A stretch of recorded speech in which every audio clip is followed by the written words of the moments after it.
like to call to order the Finance Committee meeting of August 31st at approximately 5:01 p.m. Can I have a roll call, please? Councillor Roman Tiger Abeta, Here. Councillor Signe Lindell, Here. Councillor Carol Romero Worth, Here. Councillor Renee Villarreal, Present. Councillor Jamie Casset Sanchez. Here. Okay, we have a quorum. So the first item is approval of the agenda. Are there any changes from staff? No changes, Mr. Chairman. Changes from the committee? Can I have a motion regarding the agenda? Move to approve. Second. Okay, we have a motion. We have a second. Can I have a roll call, please? Councillor Roman Tiger Abeta, Yes. Councillor Signe Lindell, Yes. Councillor Carol Romero Worth, Yes. Councillor Renee Villarreal, Yes. Councillor Jamie Casset Sanchez. Yes.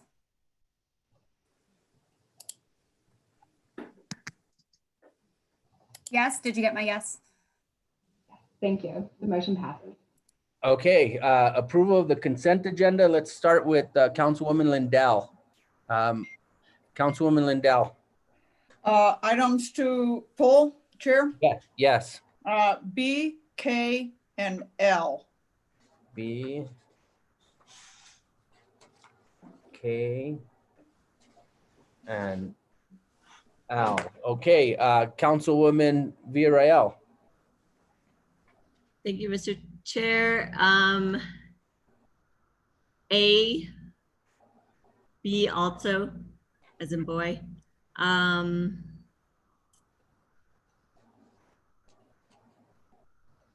E, because I got the item late and just wanted to clarify some points. And let's see. I think that's it. Okay, Councilwoman Romero Worth. Just quick questions on G and H.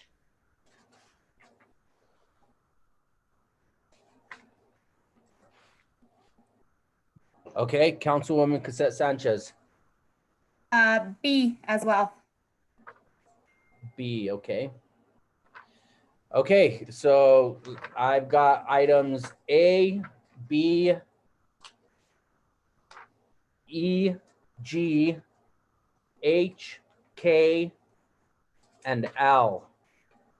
Can I have a motion to approve the consent agenda as amended? Move to approve as amended. amended. Second. Okay, we have a motion and a second. Can I have a roll call, please? Councillor Roman Tiger Abeta, Yes. Councillor Signe Lindell, Yes. Councillor Carol Romero Worth, Yes. Councillor Renee Villarreal, Yes. Councillor Jamie Casset Sanchez. Yes. Okay, approval of the minutes. These are the Finance Committee meeting minutes of August 17th, 2020.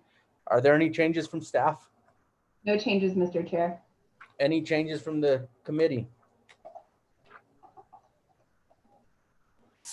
Is there a motion regarding the minutes?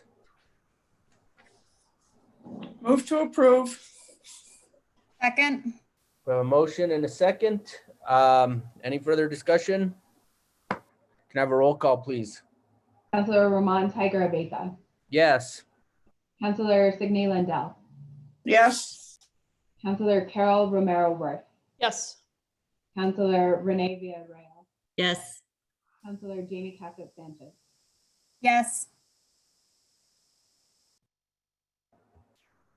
Okay, so that's going to bring us to our first item on the consent calendar that was pulled, which is item A, consideration of bill number 2020 I don't know if we have a number yet, but it's an ordinance relating to the City of Santa Fe Economic Development Plan Ordinance, Article 11-11 SFCC 1987, approving and adopting a local economic development project participation agreement between the City of Santa Fe and Savant X Inc. for design, development, and construction of tenant improvements and lease payments, expansion of a corporate research center, a local economic development project. Councilwoman Villarreal. Thank you, Mr. Chair. Just had some questions about the company in particular and also the jobs. I don't know which staff is going to be available for questions. Okay, I see Mr. Trujillo. We can start with him. I don't see him, but you do, so that's okay. I guess I just wanted to know a little bit more about, the memo talks about jobs created, the 128 jobs. And this is a high profile software development company. And so I'm just wanting to understand better out of the 128 jobs, how are we seeing this supporting current residents of New Mexico or the labor force that we currently have for those 128 jobs? Well, Mr. Chair, Councilor Villarreal, they have applied for job training incentive program funds. And job training incentive program funds require them to hire people from New Mexico as well.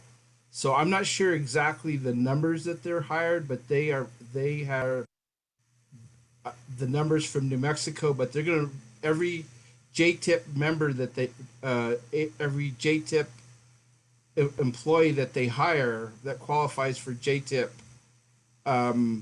they have to be a New Mexico resident. So they're going to be hiring people over like a 10-year period.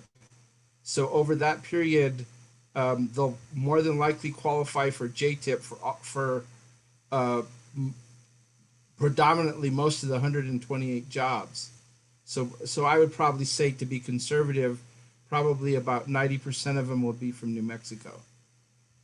So when you said from the funds that they're applying for, that they would qualify for JTIP funds, but they haven't applied, or you said they did apply? And they've already applied and been awarded for JTIP funds for this year, for which is, I believe it's 5.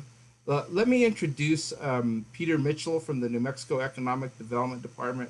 He may know the answer to that better than me. Peter. Go ahead, Mr. Mitchell. Thank you, Mr. Chair, Councilor Villarreal.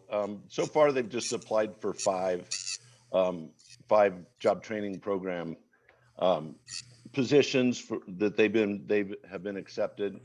Those positions have been accepted, and I believe the amount was around $150,000 for those 5 jobs. But as Fabian mentioned, this is a slow buildup of approximately 12 jobs a year. So they're just starting, and those are their basic employees right now. And another point to be made, I don't see Mr. Heinbuckle, the CEO, on here, but another point to be emphasized is the reason he came to Santa Fe was because of what he perceived to be a strong qualified job pool from the laboratories, Sandia and Lanel, as well as from New Mexico Tech and UNM. So one of the main reasons he came to New Mexico was to hire New Mexican employees in those fields. Thank you, Mr. Chair.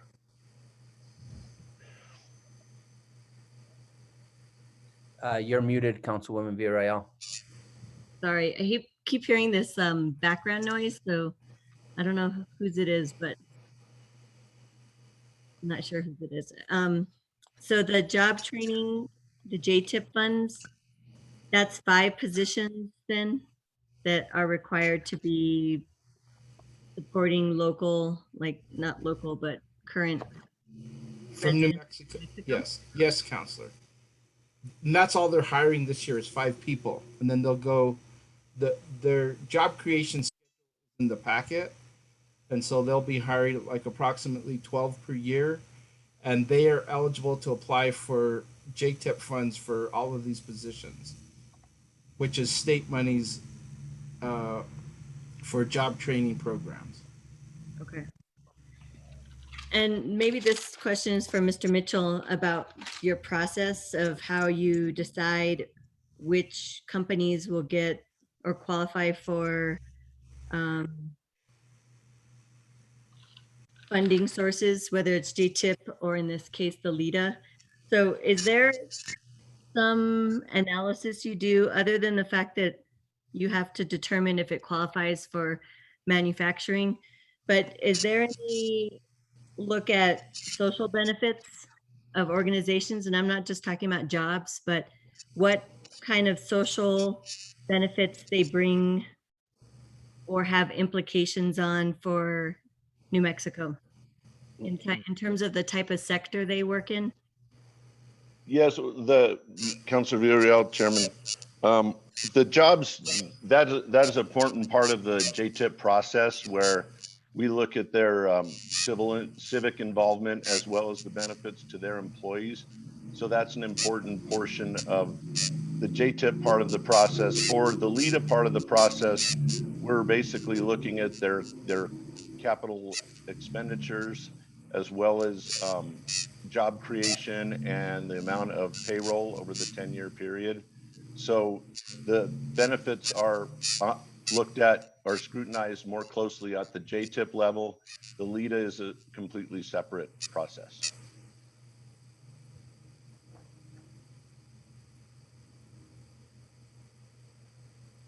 Sorry, I keep muting because I hear feedback.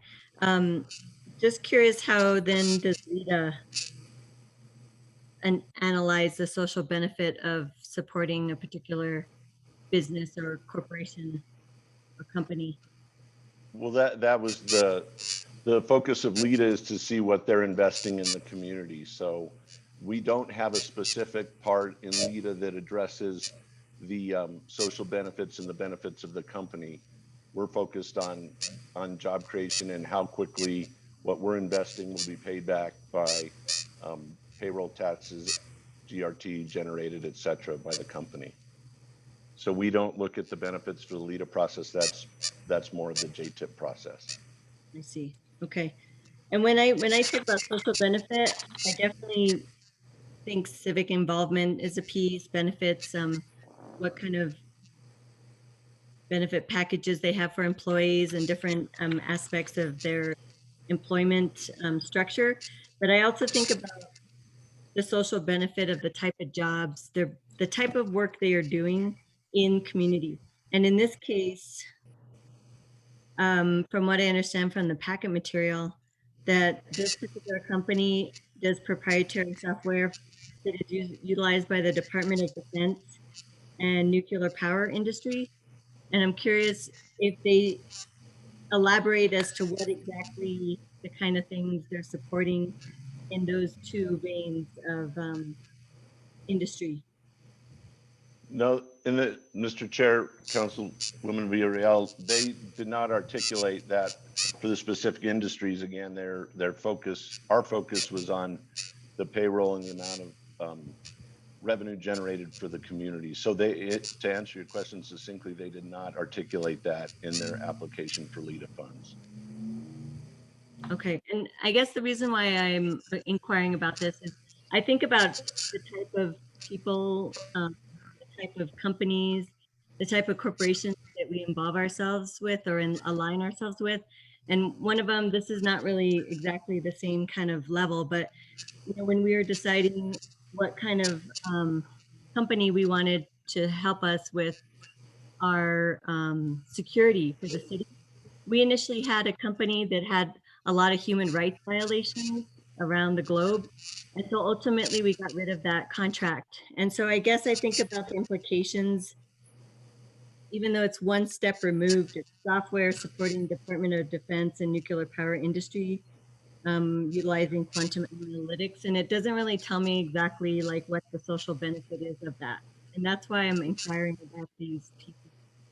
So I guess for the next iteration, unless you have some feedback to give me on this particular topic, where does this go next again? It goes to council. Next week? Okay. It'll go to council, yes. So I'm going to do a little bit of more research, and if there's some way that you all can provide me with some information about the company and their ethics around the work they do, and the industries they support, then I would feel better about this contract. And so I'm going to abstain tonight, but we'll see if there's some additional information I can gather until the next meeting. Mr. Chair, Councilor Villarreal, I'd be happy to pose these questions to Mr. Heinbacher, the CEO of the company, and for him to articulate that in writing, because he knows the social benefits of a rather complex type of industry a lot better than I do. So I'd defer to him, and I'd be happy to ask these questions to him and get you back answers. That would be wonderful. Thank you, Mr. Mitchell. You're welcome. I yield the floor. Okay, Councilwoman Cassette Sanchez. Thank you, Mr. Chair. Mr. Trujillo, we will be overseeing this, correct, at the city level? No. Mr. Chair, Councilor Cassett Sanchez, yes. We will be the fiscal agent and we'll be overseeing the administration of this contract. Okay, thank you. And then I apologize, I was trying to scroll through the packet real fast, but can you remind me what our clawback clause is for this? Well, Mr. Chair, Councilor Cassett Sanchez, the LIDA clawback doesn't necessarily have they don't have a clawback clause. What they have is a security investment. So what happens is they have to put up a security that's equal to the amount of the money that they will be receiving as a grant, which is $500,000. And if they don't perform and meet their economic development goals, then we get to go and take either that money or take that security, and we get to like say cash it in or whatever it is. So there is no risk to the city of Santa Fe or to the state of New Mexico with regards to this project. Okay, correct. Thank you very much. Or not correct. Thank you. I appreciate that. Correct in my head. So, okay, wonderful. Thank you. I do appreciate you giving me that information. I yield the floor. Okay, anything else from the committee? Was there a motion? Move to approve.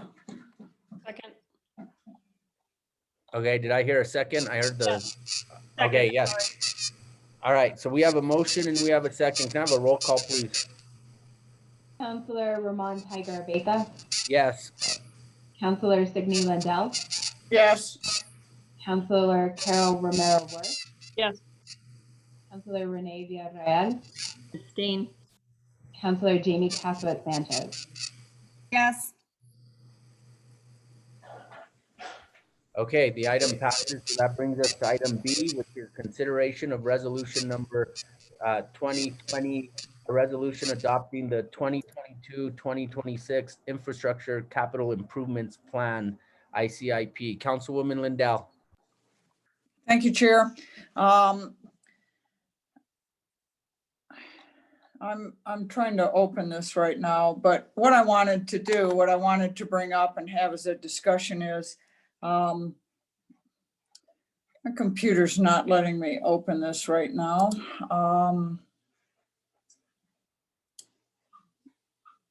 What I wanted to do though was to look at our top 5. And I was going to ask this committee, under consideration of what we were told by Mr. Duran last week, information on projects being funded and the amount of funding that he thought that we might be getting in this cycle, I was going to ask if this committee would consider a motion.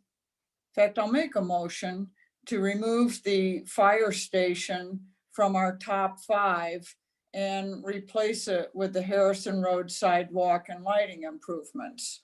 So that's a motion. And the reason that I'm making that motion is Harrison Road, that's Second. where Pete's place is. And for the amount of time that I've been on this council, for the amount of time that Councilor Rivera has been on this council, and certainly for the amount of time that Councilor Villarreal has been on this council, that neighborhood has borne the absolute cost of having a homeless shelter at the corner of Cerrillos and Harrison Road. And it's worse now than it has been before. I realize that Pete's Place is responsible for their property. However, that neighborhood has asked and asked and begged that we would at least get them some lighting, which would add security to that neighborhood, and a sidewalk. It's been a long time. We've gotten a little bit of money for it. Councilor Villarreal and I have both made it our #1 priority for several years. And considering the small amount of money that we're going to get this year, some of these big projects will not benefit by it. And we could make a real difference and get some traction on changing the lives of people in this neighborhood. So I've made a motion to move the fire station out of the top 5 and to move Harrison Road sidewalk and lighting improvements into the top 5. And I second that. Okay, we have a motion, we have a second. Under further discussion, Councilwoman Villarreal, you had pulled this off also. Go ahead. Thank you, Mr. Chair. Yeah, I can't stress enough what Councilor Lindell has been talking about. And it's a matter of safety. And it's not just, it's also the fact that this area never had the infrastructure it deserved to begin with. And then to add more complexity to it, the issues that we were seeing with the homeless shelter and not having an ability to control what's happening outside of their boundaries has created a lot of fear. And I think some of you got copied on an email about that.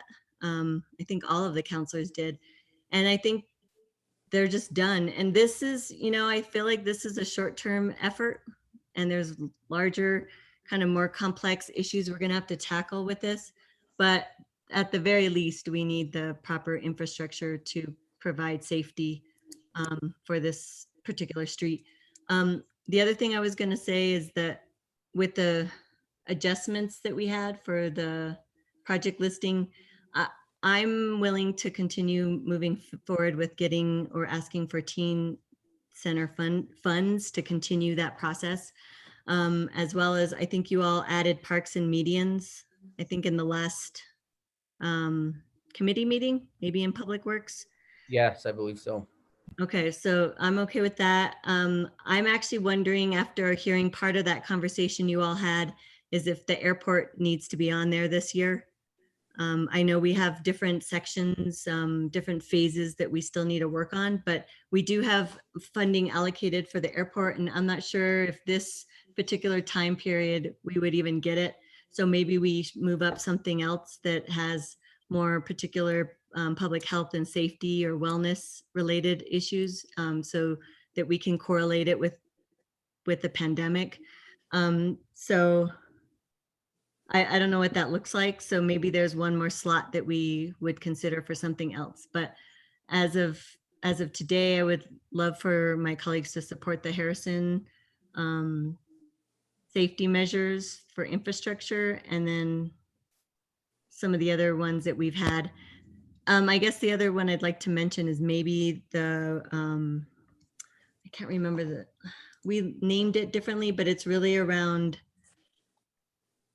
stormwater infrastructure needs. And I would like staff to indicate if we need any other funding sources, or at least consider those that would come from the state other than what we've allocated from other sources. Mr. Chair, Councilor Villarreal, right now our plans for stormwater projects is to utilize the city stormwater fee. we're looking to, our operating budget showed a conservative revenue stream in that area. And so I think we're going to be getting more money. What we're doing now, once we get through ICIP and this capital reallocation that you guys are going to be looking at later on, that's going to be one of our next priorities as a department, is to meet with finance to see what kind of bonding capacity we have based on bonding or loan capacity we have based on that fee. So that's our primary revenue source that we're looking to utilize to fund stormwater projects. Okay. Because I know the fee is not enough. That's just a small, like, drop in the bucket. So if there's bonding or loan capacity, that makes sense. But should we leverage? Does it make sense to leverage state funds is my question. You don't necessarily need to answer it tonight, but I would like to know if that makes sense. And the other question, I guess, was for staff. We have some ICIP check-in meetings, but we're voting on this next week. And I realized Councillor Lindell and I have a meeting with staff on the after the fact. So does it make sense to have that meeting after we vote on it? Well, Mr. Chair, Councilor Villarreal, it's a very good question. So the purpose of that meeting is to come up with district priorities. So that doesn't necessarily need to correlate with the top 5 city priorities. Okay. Although, we can have more of that discussion when we meet, but it's really to develop the district priorities and to set us up for the subsequent resolution that we're going to look to pass that identifies those priorities. Okay, thanks for the clarity. I couldn't remember if they go hand in hand with this particular resolution or if that's separate. Is that separate? I thought it was all kind of bundled in. I believe it's been a separate resolution than the one that identifies the ICIP list. What we're doing now, it's a separate one that identifies the city's top 5 as well as the district priorities. The city top 5 does need to correlate with this list that we're approving now. So that's why we need to discuss this now. I think typically we've brought it all forward together, but because of timing and because of all of our efforts with previous budget efforts, we're running a little bit late on this. So the important thing is to get this ICIP list approved, entered into the DFA system, which we'll be able to do if it gets approved at next council. The resolution that formalizes our priorities doesn't necessarily need to happen until the legislative session. So we do have a little bit of time to do that. Great. Thank you for clarifying that. That's all I have. Thank you. Okay, Councilwoman Cassette Sanchez, you had identified wanting to discuss this too when we approve the agenda. So I'll go to you next, then Councilwoman Romero Worth, and then I'm going to allow Councilor Rivera to chime in as the chair of the Public Works Committee. So Councilwoman Cassette Sanchez. Thank you, Mr. Chair. I actually also had the similar question about putting the airport as priority, and I wanted to hear a little bit more about where we are with the terminal expansion and essentially why we were putting this as our number 2. What does it mean if we don't have money for this moving forward or this next upcoming year? Yes, Mr. Chair, Councilor Cassette Sanchez. This was placed as top 2 after our first run through all the projects with the mayor and the city manager. Where we're at with the airport right now, we're looking to go out to bid for one of the first phases of the expansion, which would be the parking lot expansion. We are trying to move forward with the design of phase 2, which would be the first phase of the terminal itself expansion. And that's really the important one that brings our terminal up to modern abilities, where we have an easier flow than what we have now through TSA and all that type of stuff. To be honest, any additional money we get would probably help that phase 2, which is the first phase of the terminal itself expansion. Right now, the numbers show that we are within budget, But, you know, as we dive into design and as we move forward with bidding out, adding a little bit more money would add, I guess, a little more security in our ability to process that phase of the expansion. And then I know Regina is definitely very intimate with that project, and if she has anything to add, you know, I'd definitely ask her to do so. Ms. Wheeler, did you want to add anything? Thank you, Chairman. Thank you, John. No, I think John covered it exactly. Thank you very Okay, much, John. So I've had numerous constituent emails about street pavement and sidewalks and trail, repair. And again, just considering what this year looks like, I am wondering if that might be a more beneficial use of our priorities. I think, John, I know you and I have had numerous conversations about that in relation to some of these constituent emails about some of the things that we have let go a little bit more. And that I think that our constituents could really see and really benefit from. So that's something I'd like to consider. I know that there is a general, street repavement and rehabilitation category. And John, I rely on your expertise about strategy for our top 5, but that is something that I'm very interested in. And then I also just want to say that for the Public Works and Utilities Committee, I'm very happy to see that the Parks renovation and repairs went on to the top 5, and I am in full support of that. So thank you, Public Works and Utilities, for making that move. So one thing I'd like to add to your decision is, for planning purposes, I would consider the phase 2 of the overall airport expansion, which is phase 1 of the terminal expansion, to be fully funded. I think, would that be fair to say, Regina? I would. I think it is. Just like you said, we don't know, how far off we are, like given that we're not in final design and we haven't bid it. So that's always a discovery phase. And we usually, I don't know if we've ever discovered that we have too much money at that point. We almost always discover that we're a little short. So I think that's what John was talking about, that having the money there. I just wanted to add a little something about Councilor Cassett Sanchez's idea about paving. Mr. Duran has let us know a number of times that getting legislative funding for local road paving is just not going to happen, not in this context. They have a separate,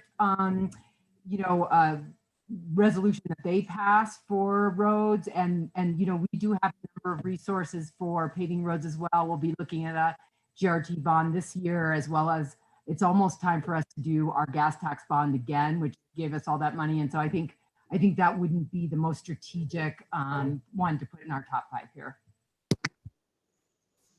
Thank you, Ms. Wheeler. I do really appreciate your expertise in this area. So I appreciate you putting in that input. Quick question about Harrison Road, and perhaps Councilor Lindell or Villarreal might be able to answer this.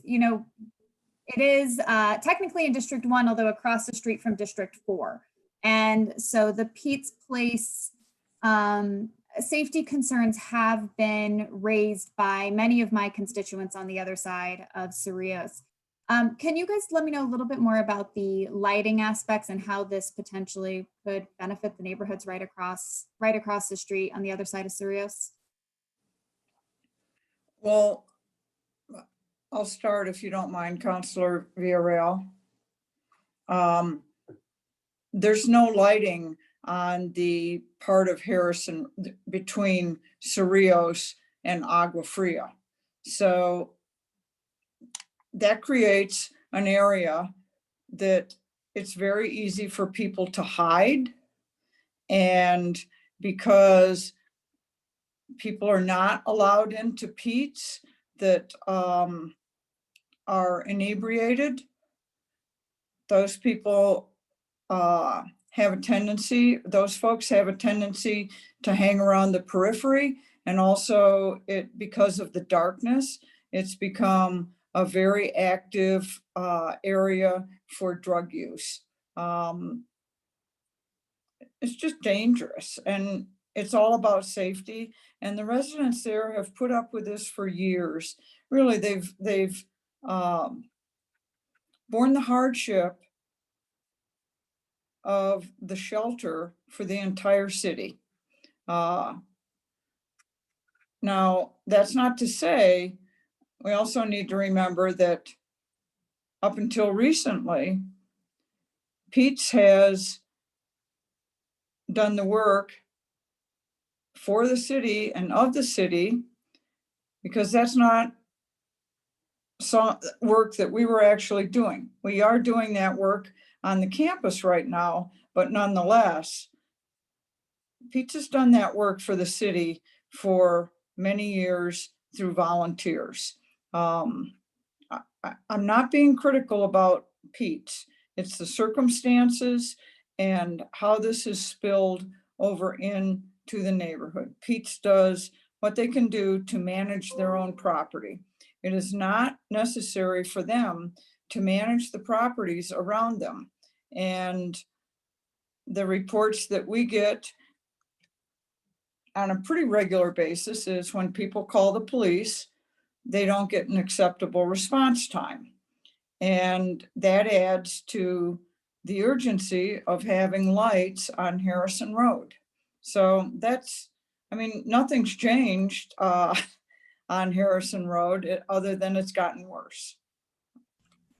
And I would add to that, that there's also a safety issue for clients at the shelter, utilizing the shelter, for not having places outside of the facility to fill. Well, I guess not, the lack of lighting has created a safety issue for them as well. Thank you very much, counselors. I appreciate you providing me a bit more information there. Those are all my questions. I will yield the camera. Councilwoman Romero Worth. Thank you, Mr. Chair. So I was not aware that, I assume Mr. Duran that we're talking about is Mark Duran, the lobbyist for the city. And I was not aware that, did he make a presentation to the Public Utilities Committee? Is there anybody who is available to summarize what he told the committee? Mr. Romero, do you want to provide us with that? Yes. So at the beginning of Public Works Committee, I provided a summary of a meeting I had with Mark. And then after that, Mark was able to join and he added some information. So what was discussed is what we're looking at this upcoming legislative session is in the $1 to $2 million range of funding. And that's total for city and district priorities. I had asked him about utility work. That was a question during our kickoff meeting at Public Works, if that's eligible. He said yes, although he said that people have been very unlucky in receiving money for that type of thing. Another major point that he brought up, and it kind of contradicted a strategy I thought of, but I can explain, kind of clarify it, is he doesn't suggest that people ask for COVID specific money because there's already a relief effort that the state is providing for that. And so it wouldn't be beneficial to do so. From another standpoint is by the time we get that money, it'll be at least a year from legislative session before we sign an agreement with DFA for whatever that project or respective project would be. So to not apply for specific COVID money, one thing I thought though is that, COVID is on everybody's mind. It's going to be on everybody's mind. So you can come up with COVID type themes. It's not necessarily COVID money. And the way I pitched it was if our priorities, some of our priorities at least, can be based on opening up the city post-COVID and what we need to do that. And I thought the teen center was one of those things. I think the community's experienced significant effects because of lack of activities for teens, and that type of thing would have a good benefit. So it's not specifically handling COVID right now, but it's having it's helping us not only handle, but handle long-term effects of COVID, but just post-COVID opening of the city. I think those are the main highlights that we had discussed. I don't know if you can recall any others, Regina. Okay, I'm sorry. Mr. Chair and John, so 1 to 2 million is what Mark said? That's what he's thinking, is 1 to 2 million. Okay, and it's not a GO bond year at the legislature, I think. That's in presidentials, I think. So we're voting on GO bonds this November, I believe, on the Okay. ballot. So he believes that the main revenue source will be severance tax bond. Severance tax bond, right? Okay. And just Mr. Chair and John, so I'm a little confused. The airport is fully funded, or it's not, or we were thinking about funding for the new phase, or clarify that for me again? Yes, I apologize. So for the overall airport expansion, there's, I think, basically 3 phases. The first phase is expanding the parking lot. Phase 2 and 3 is expanding the terminal area itself. And I would characterize the first phase of the terminal expansion is really bringing up the terminal to current, I guess, code, for lack of a better word, like so that way we have bathrooms on both sides of the TSA, and the baggage isn't overlapping where people are loading and all that type of stuff. Phase 3, I would characterize as expanding the airport's capacity. Even though the first phase of the terminal expansion has some of those effects, but I would consider phase 3 as really expanding it to help us accommodate more commercial flights and other things like that. Okay, so, but back to what's funded, just going back to my list here, which may have timed out. What's on the list is number 2 is for the second and third phase, not the first phase, right? Correct. What's been funded to date, based off our planning numbers, would fund the first 2 phases, parking lot, and then the first phase of the terminal expansion. Okay. I guess I would just say I would not be supportive of taking the airport off this list, or lowering it down off the top 5 for a couple of reasons. I think the airport is going to be really important in our recovery post-COVID, assuming we have a post-COVID moment. And you know, as you pointed out, it takes time to get the money. It takes time to do the work. Right now, while the airport isn't as busy, although I hear it is still pretty busy, you know, might be an ideal time to be doing some of this work. And it's really important for the vitality of the city long term. I guess I would also remind us about how legislative funding works. So historically, we try to ask for money for big projects that cost a lot of money that we aren't able to do ourselves through our various revenue sources and financial tools, like as Regina mentioned, the bonding with the gas tax bond and the GO bonds and that kind of thing. And so we want to have something that cuts across legislative districts in our Santa Fe delegation, right? So the airport is something that I think all the legislators in our delegation understand the importance of, and will give a little of their capital outlay money, because that's essentially how we get to these big numbers, right? Is that every member of the delegation pledges a certain amount towards particular projects. And so it's another reason why we, you know, and also it's why we do kind of district specific smaller projects separately. And those, you know, sometimes there's a little money that nobody knows what to do with, and those get funded, and sometimes they don't.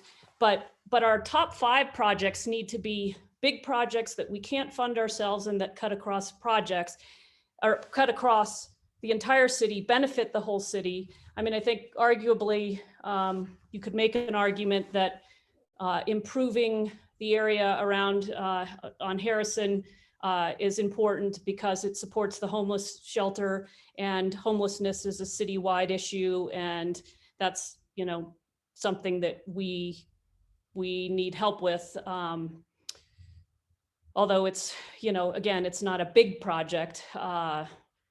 So I guess I just remind us of that piece. And then let's see. Yeah, I think that's all I have. I am interested in roads for District 2. I think there's some areas that are in dire need of rebuilding and repaving. And I know we have other avenues for that. So I will certainly be talking with Regina and John about that down the road. So that's all I have, Mr. Chair. Thank you. Thank you. Mr. Romero, how much are we talking for Harrison Road for the sidewalks and lighting? You might have said it earlier and I'm just catching it now. So our current estimate is 400,000. Of that, we've received $228,000 worth of funding. So we're short about 172. Those are based on planning numbers. So where we're at with the process, we are working on setting up a public meeting for this. And the reason we were doing that, at least at this time with the partial funding that we have, is to get an exact sense of what the community concerns are in that area, and then figure out which they would rather see us do first if we only had partial funding, whether it's the lighting or the sidewalk, because what we have now is not enough for both. Some of the costly factors in addition to infrastructure to accommodate these items, for lighting, there's going to be right-of-way needs. For sidewalk, there'll be right-of-way needs, as well as the need to relocate a significant amount of natural gas infrastructure that's there. And we've already gotten a quote for that, so it would involve that. But again, yeah, that's where we're at with the process. 400,000. We're short about 172 right now. Okay, and that 172, when we looked at the fire station, we said we were going to reallocate 6.5 million that we had set aside. Can we come up with any money from that reallocation? Mr. Yes. Chair, yes. Mr. Chair, councilors, the CIP, the reallocation of that 6.5 million is on the agenda this evening. We would be able to use a portion of that 6.5 million for this purpose. If we did vote on that reallocation this evening, what stands out quickest to me is there's $100,000 as part of the allocation that staff has outlined for miscellaneous capital expenses. That would leave us a balance of about 72,000. So we can recommend using the proceeds from the 2018 GRT bonds to fund Harrison Road. And that would really just bump up the timeline that we're working on. And I would defer to Mr. Romero to discuss that process. So with an action tonight on another item, we could allocate 100,000 more to Harrison Road. And then, so that'll only leave a gap of 72,000. That seems like a pretty small amount, especially when we're talking about projects as a whole. And I would think we can find that somewhere between now and when we start construction. So given that, let me, before we go back to the council, let me let Councilor Rivera speak. He's been waiting, and then, but I think I like that idea, because I think this project needs to happen sooner rather than later. And just putting it on a list, I'm afraid if we put it on this list, then we kind of forget about it. And then maybe we get money at the legislature, maybe we don't, and then we're waiting a whole other year. Council, Mr. Chairman Rivera, did you want to address this item? Mr. Chair, before you leave that particular piece that John just stated, I'm sorry, yeah. Before we lose this, you said 400,000, John, but that was an estimate we did a couple of years ago. And I'm wondering if it's gone up. Or maybe it was last year, a year and a half, because I just want to make sure with things that cost more now because of COVID, that amount hasn't gone up. Mr. Chair, Councilor Villarreal, that is a possibility. Once we get through our preliminary design, we'll have a better number on that. So that is a possibility. Without getting too much into that future item, I think there is a substantial amount of funding that we could manipulate in addition to what's being proposed. And I like, we can explain that during that future item. I'm in a meeting. Okay, thank you.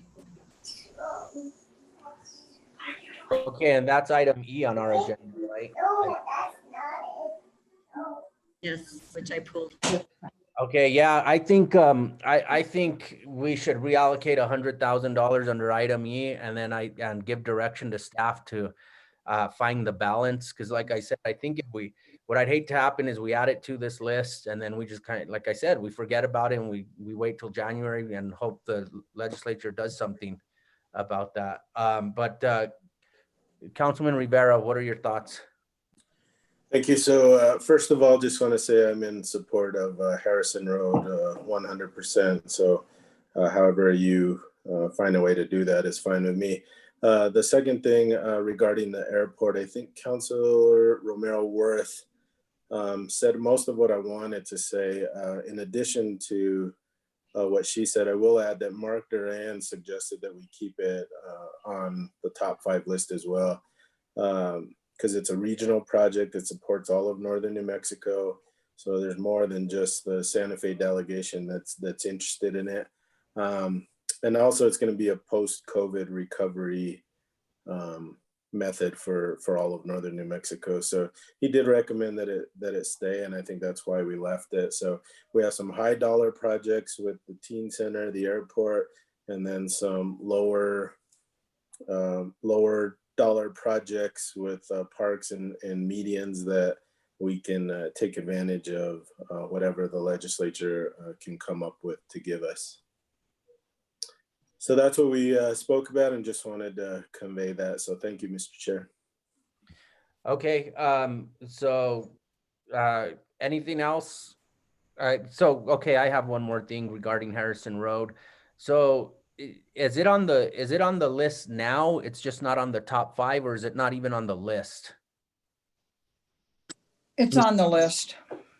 Okay, and is it possible to, since we're reallocating items under E, I guess we could technically, we could allocate the whole 175 under E.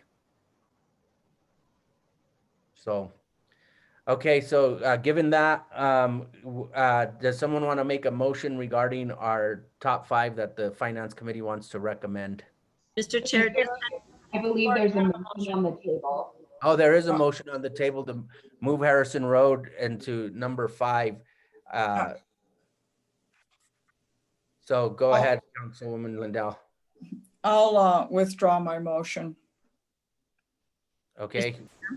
Yes, Councilwoman Villarreal. for the motion, can someone clarify for me what the median beautification entails? Mr. Romero. Yes, Mr. Chair, Councilor Villarreal, basically what it is to improve our median infrastructures, to not only beautify them, but to reduce maintenance, our maintenance requirements for it. So just the general pitch for that post-COVID even is because of our reduction on operating costs, to the less we have to have staff out there maintaining medians, the more we can have them on our parks. And so again, just improving that infrastructure so we don't have to provide so much maintenance effort on our medians. So does that mean hiring private companies then to take care of our medians? Mr. Chair, Councilor, so it wouldn't be a maintenance item. It would be to do improvements so that they don't require maintenance. And so this isn't a specific thing we do, but just like an example would be putting weed barrier, and then you don't have to replace weeds, arguably, something like that. Okay, and is that something that Mr. Duran said that would be a possibility to fund? The legislature would possibly fund that? Yeah, I don't know if we discussed that specifically. I don't think we did. I can ask them. So I honestly don't know. Okay. And then I still want to know if you can give me more of an idea, if not tonight, later, about stormwater management. If that needs to go up further. Yes, stormwater management. I think my suggestion is if we were to do it, we would identify a specific project in our priority. I don't think we have to specify, provide specificity in the list itself, as long as it's covered by a general item. That being said, I think we're going to have a decent amount of bonding capacity with our fee. We've increased it almost double, and I think we're going to have quite a bit of bonding capacity with that, and we should be able to do quite a bit with city funds. So are you suggesting don't move it up to the top 5 at this time? And well, if Regina, I think she has something to add to this.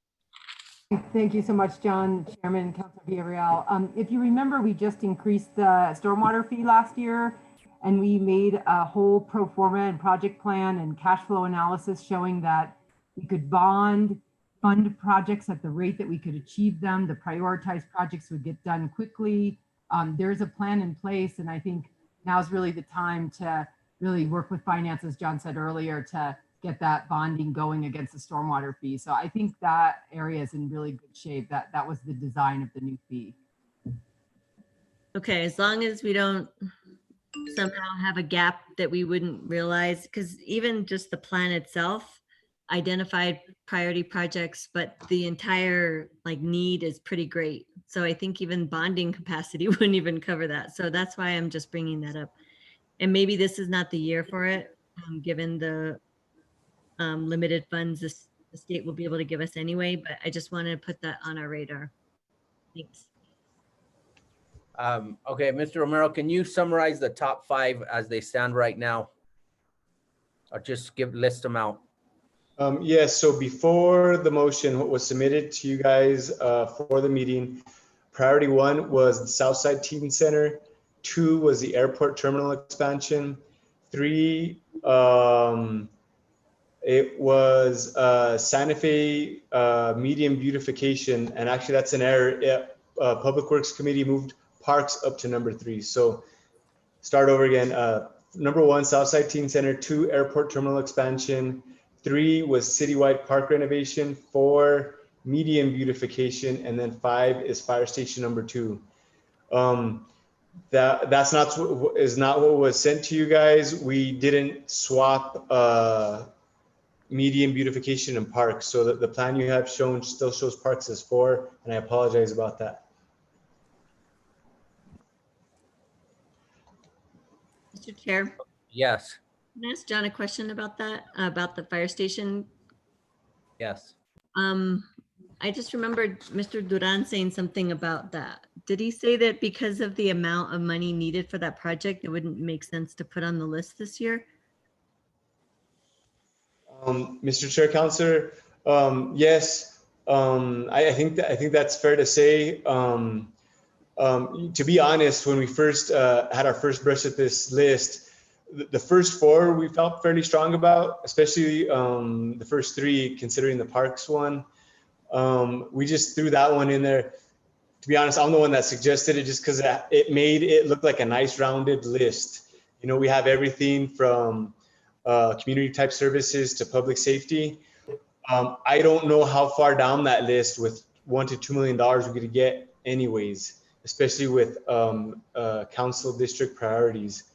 One thing I was gonna, and when I meet with council districts, what I thought would have been a good idea, since parks was a 3rd priority, maybe district priorities would revolve around that. Each district had their park priorities, so that way it just kind of fortifies an overall city position that's further explained with district priorities. So, with the teen center, maybe a little bit of money for the airport, and then with the parks, I think we could chew up $1 to $2 million fairly quickly. Yes, I think so too. Okay. Chairman, Councilor Villarreal, if I might, I think I remember Mark Duran saying that we were also thinking about next year and starting to foreshadow what our priorities might be there. And so we could think about that fifth position as an opportunity for that. And I think that fire station's a big piece now that I think will be important that we're willing to wait for, but at some point I think it'll be a priority again. So, but you can think about that fifth slot for that purpose. Okay, so I've got the teen center, the airport, parks, then medians, then fire station number 2. Is that correct, Mr. Romero? Yes, and if that's what's agreed on, since that's not what is presented, I would ask that if a motion was going to be made, that it would just clarify that priority. Okay, now what about the Midtown campus? Should that be should maybe we consider swapping that out with the fire station? So I think it has a lot of good merits, and similar to Regina's point, which is a very good point that Mark brought up, is even if we don't get money right now, if we do, cool. If we don't, it's bringing it up, and the following year it may set us up for money for that project. Okay, Councilwoman Cassette Sanchez, you have your hand up. Did you want to add anything? That was actually exactly what I was going to ask about, was the Midtown campus, considering where we are in that process, and if we are looking at some of the projects that are going to help us recover from COVID. I see Midtown campus as a real opportunity. So that's something that I would want to consider in that 5 spot. The merits of that versus the fire station. Okay, and Chairman Rivera, are you still with us? Do you have any thoughts regarding swapping out the fire station with Midtown campus before I call for a motion? I think we left the fire station on there specifically because there was only half of the council that had looked at the list. So we felt it was important to maybe have some wiggle room. We knew the fire station was going to be that project. I think if this committee wants to make that suggestion, and then we have probably another discussion at council meeting if people don't agree. But I definitely think there's room to move it out and move something else in. Okay, we spent some time on this. Is there a motion? I would like to make a motion to, Well, there's a motion on the floor, isn't there? I thought it was withdrawn. Withdrew it. I withdrew it, but I didn't have an agreement from the second. Oh yeah, we didn't call for that. That's right. Councilwoman Villarreal, did you withdraw your second? Yes, I do. Okay, Councilwoman Cassette Sanchez, if you could list the top 5 in your motion. So I would like to make a motion to approve this with the top 5 of the Southside Teen Center, airport terminal expansion, citywide park renovations and repairs, Santa Fe median beautification, and Midtown infrastructure development as the top 5. Second. Second. Okay, we have a motion and a second. Can I have a roll call, please? Councilor Ramon Tiger Abeyta. Yes. Councilor Signe Lindell. Yes. Councilor Carol Romero Worth. Yes. Councilor Jamie Caswett Sanchez. Yes. Councilor Renee Villarreal. Yes. Motion passed. Okay, so that brings us to item E, which is a request for approval of the capital reallocation budget amendment resolution. Councilwoman Villarreal. Thank you, Mr. Chair. My question was about the miscellaneous capital improvement amount, which was 100,000, and I would like that to specifically support our efforts on Harrison Road for infrastructure improvements. I couldn't open the attachment. Let me see if I can now. There was another question I had, but.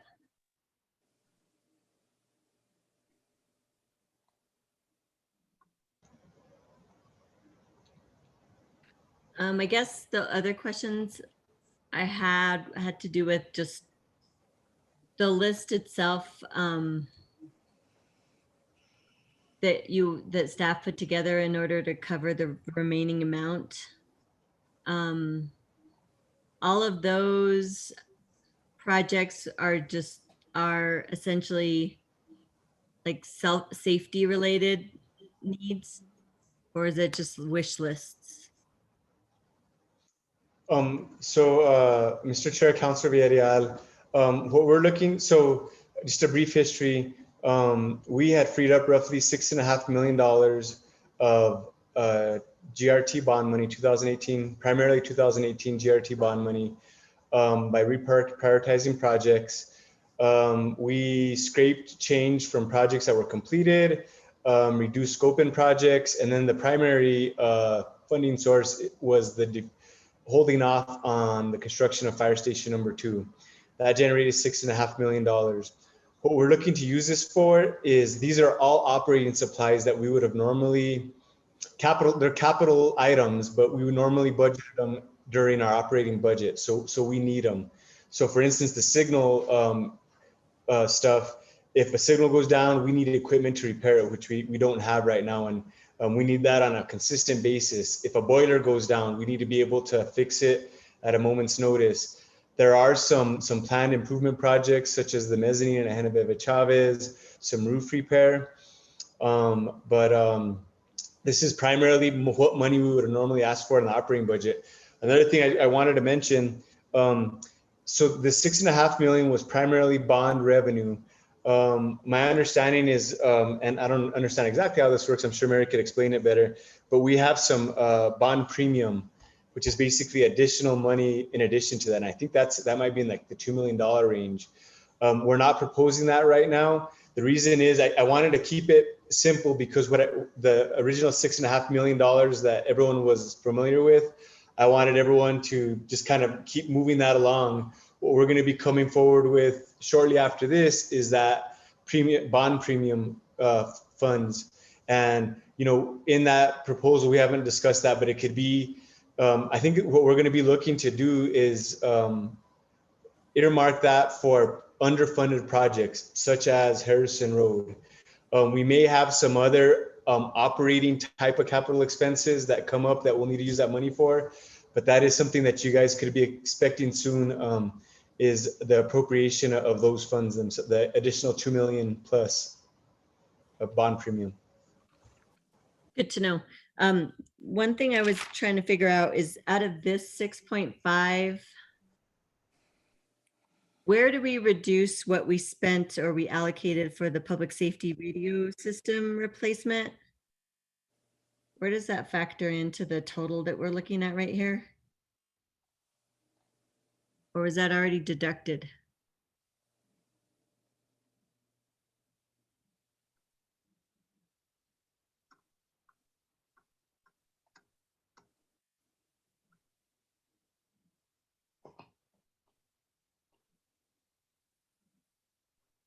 John, I think you're on mute. Dang it. Okay, so on page 5, number 5 of your packet, but I believe it's PDF sheet number 11. That was a reprioritization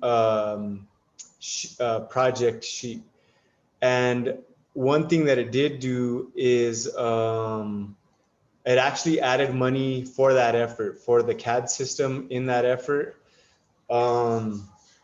And so if you'd like me, I can share my screen with a more legible thing, if you'd like me to explain that in more detail. Well, I know we that was an important piece. So I guess I'm wondering, that funding source came from the 6.5, correct? Yeah, it came actually. So we had initially shaken loose, I think, about almost $7 million. And so when we revised it, it revised what we shook loose down to about 6.5. 6.5. Okay, I'm just wondering if we've already, that's already been allocated. So what we're looking at now for this amount that you're, with the list that you gave us, that amount, we don't have to worry about anything like the radio system costs. We've already kind of deducted that, right?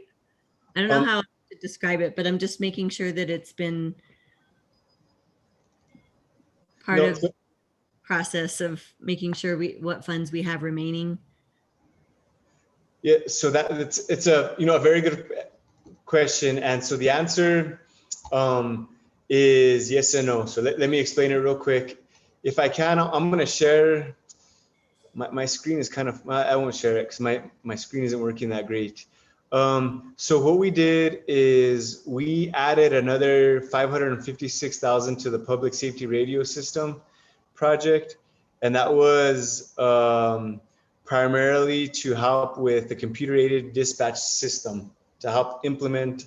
It's called the CAD system. As part of that original budget, they were also looking to purchase radios themselves, the actual hardware themselves. Right now, they're short about $200,000. That $200,000 is not included in this, just because it came to us after. We're trying to get this approved so I can get operating budget for the entire city, so we can start fixing signals and painting roads and fixing roofs and all that type of stuff. What we're going to be following this up with is another bar to shake loose about $200,000 from various areas to help supplement the radio purchase that the fire station is going to need. So you will be seeing that here shortly.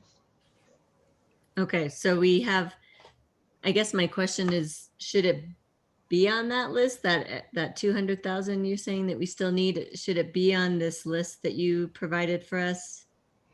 Yeah, I'd like to, if we can amend it to do it right now, I'd be more than happy to do it. I don't know if Mary has any concerns with that. What I can, I guess I just wanted it to be clean, whatever is easier for you all to track this. Because when I see this, I feel like this, like, oh, this is the money that we had based on the adjustments we made. This is what we have in order to do infrastructure needs. And we're using this 6.5 total. But then I was thinking about that particular item, the radio system.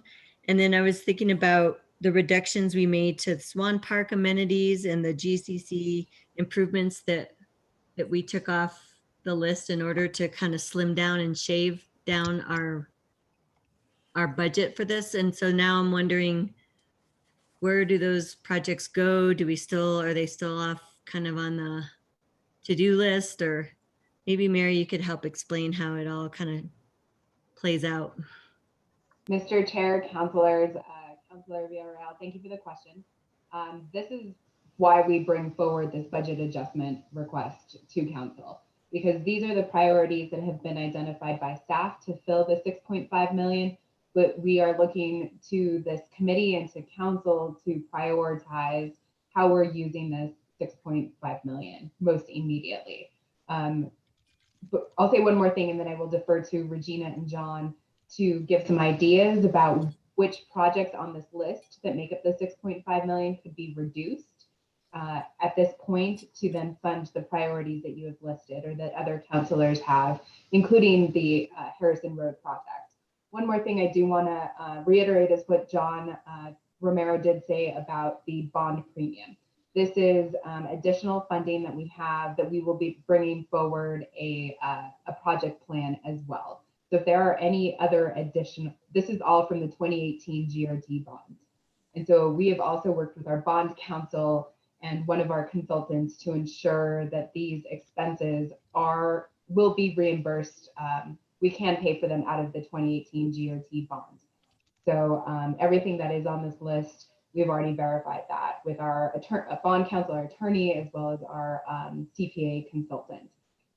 So that being said, we do still have another approximately $2 million in bond premium that this team will be bringing forward to the council for allocation at a later date. As John did mention, we didn't want to mix apples and oranges. We wanted to proceed with the 6.5 million most immediately so our staff can get to work on putting these dollars,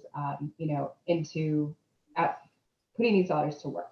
That being said, I would like to defer to Regina at this point to talk about the prioritization from her and her team for the remainder of the projects on this list.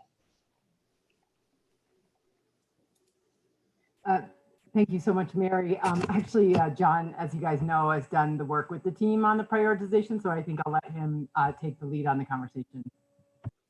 Okay, thank you. So, Mr. Chair, councilors, so I do appreciate your flexibility because this will be a reoccurring theme as we go through any year. You know, different things come up and we just have to be kind of fluid and adjust. I think to fund the for now to fund the $200,000 for the the emergency radios, excuse me, and the 172 for Harrison Road.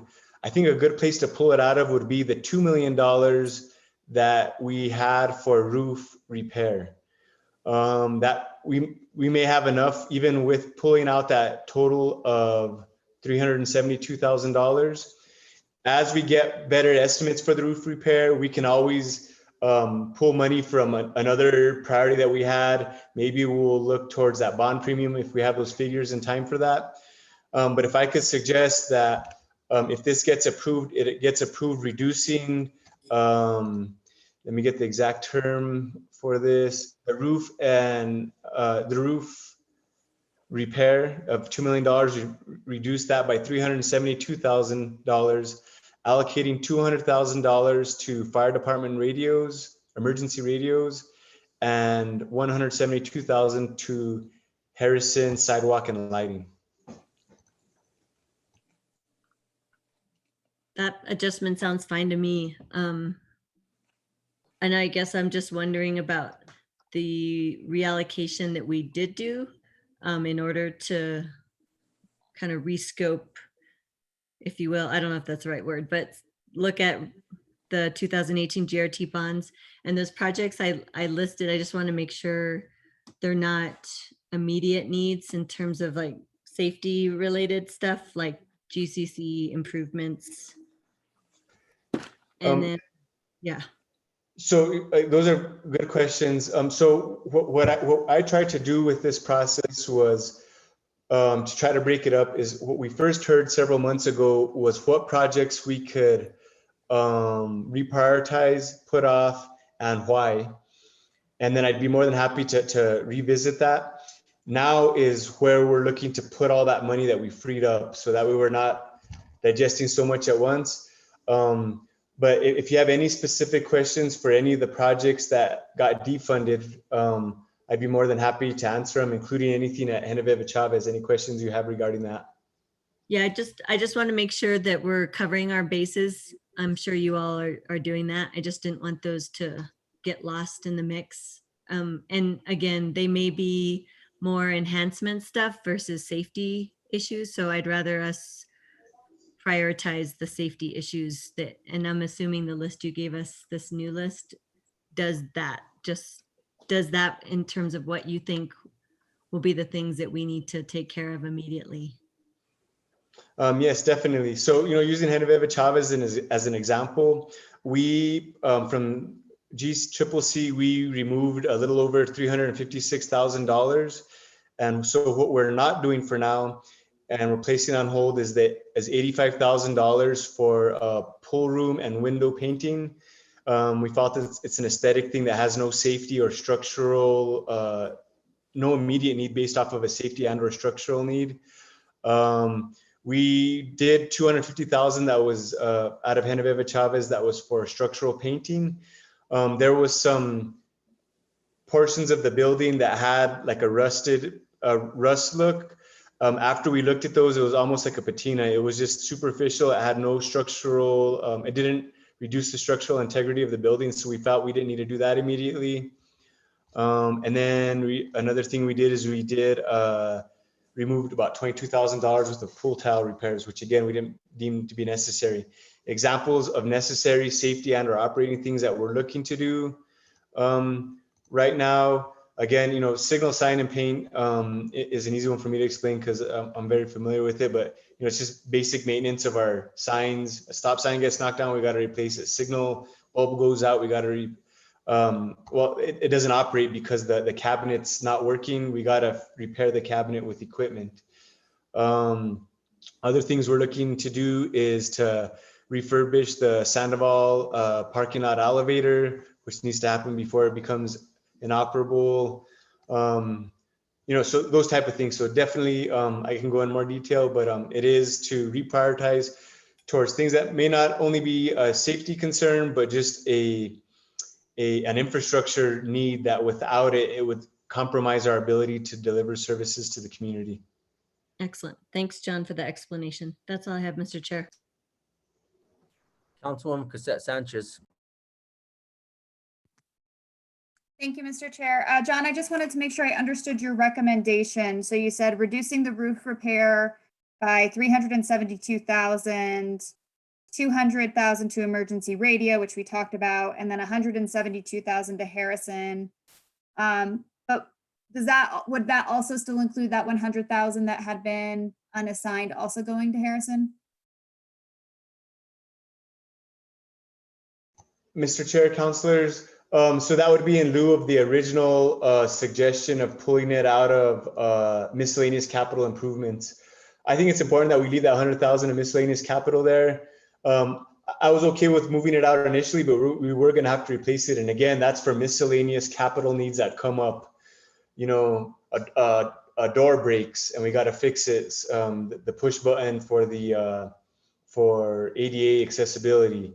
A boiler goes out, things like that. We need that kind of slush fund to be able to react to those type of things at a moment's notice. Okay, thank you so much for clearing that up for me. I appreciate it. That was all. Okay, is there a motion? I move to approve the, what are we calling this? Sorry. Capital reallocation budget amendment, including 200,000 for the public safety radio system and 172,000 for Harrison Road improvements. Okay, we have a motion. Is there a Second. Okay, any further discussion? Do we need to clarify that we're pulling that money from the roof repair in the motion? Mr. Romero, did you want us to make that clear in the motion? Please do so.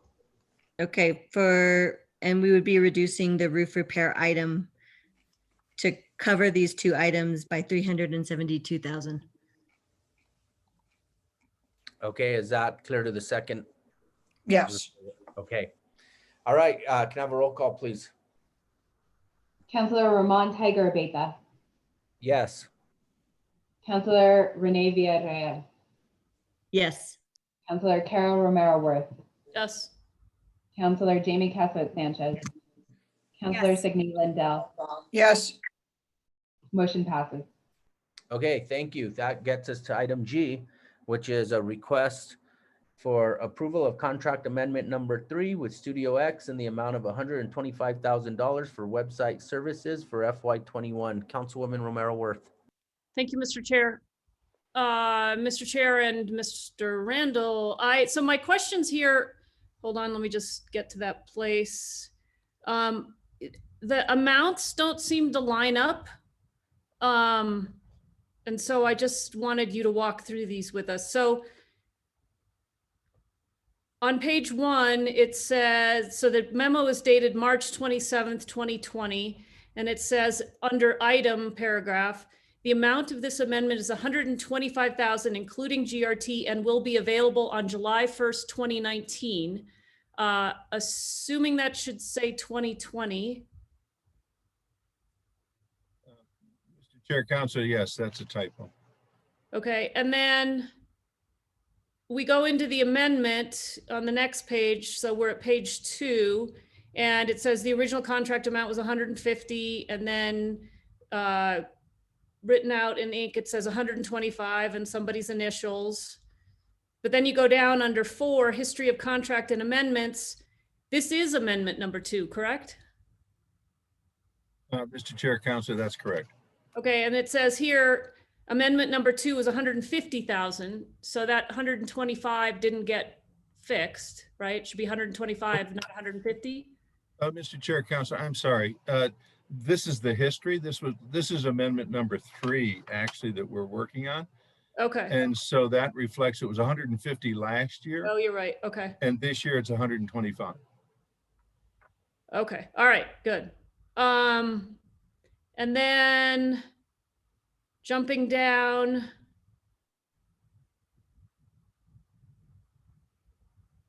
I think that's where I got confused, 2 and 3. Bear with me, my pages are loading and they're slow.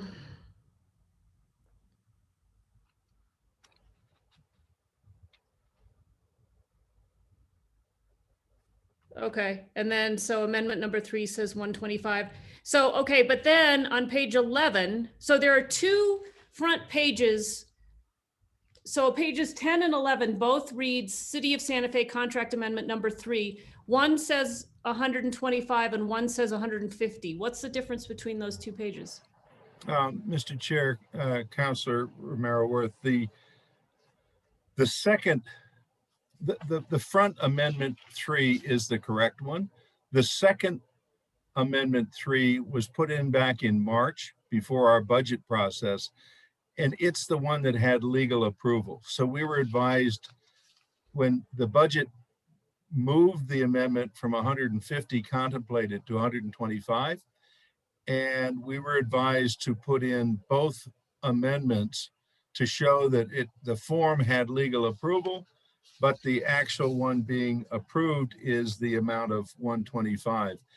It was very confusing for me as well, and I apologize for that. But we were told to put them both in the packet, this one and the next packet, just to document that it had legal approval to form, and yet the amount was the lower amount of 125. Okay, and I assume, Mr. Chair and Mr. Randall, that you were, when you say you were told by the city attorney's office? Mr. Chair, Councilor Merriworth, I believe the direction came from purchasing. Okay, I do find it confusing. So thanks for the clarification. Mr. Chair, move a do pass. Okay, we have a motion for approval of that. Is there a second? Second, Okay, any further discussion? Can I have a roll call, please? Councilor Ramon Tiger Abeyta, Yes. Councilor Signe Lindell, yes. Councilor Carol Romero Worth, Yes. Councilor Renee Villarreal, Yes. Councilor Jamie Cassett Sanchez. Yes. Motion passes. Okay, that brings us to item H, which is request for approval of contract amendment number 3 with Certified Folder Display Services, Inc. in the amount of $45,000 for Santa Fe Visitors Guide Distribution Services for FY21. Councilwoman Romero Worth. Thank you, Mr. Chair. Mr. Randall, same kind of question here. So this contract is for $45,000, and you're probably going to tell me, I bet, the same thing.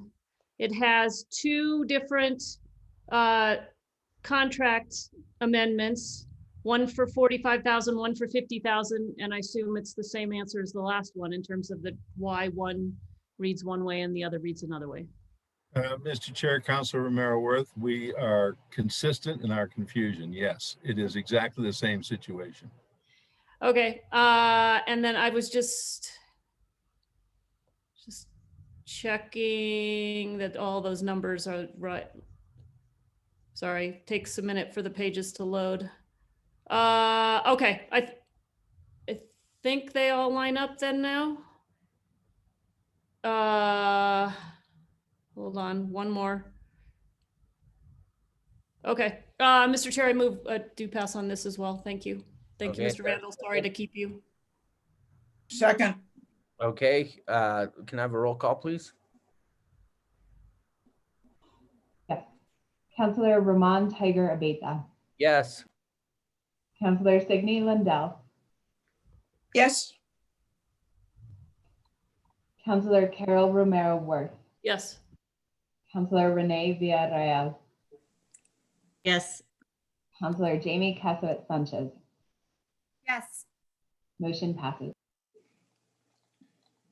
Okay, so that brings us to item K, which is a request for approval to award the first citywide price agreement number 2022B CWPA1 effective July 1st, 2020 through June 30th, 2021, with the option to renew for 3 additional years to both contractors for on-call janitorial services citywide. Councilwoman Lindell. Thank you, Chair. A couple of questions that I have. We put this out to bid. We got a couple of bids. One of the bids is in every category, more money than the other bid. And in numerous categories, it's almost twice as much as the other bid.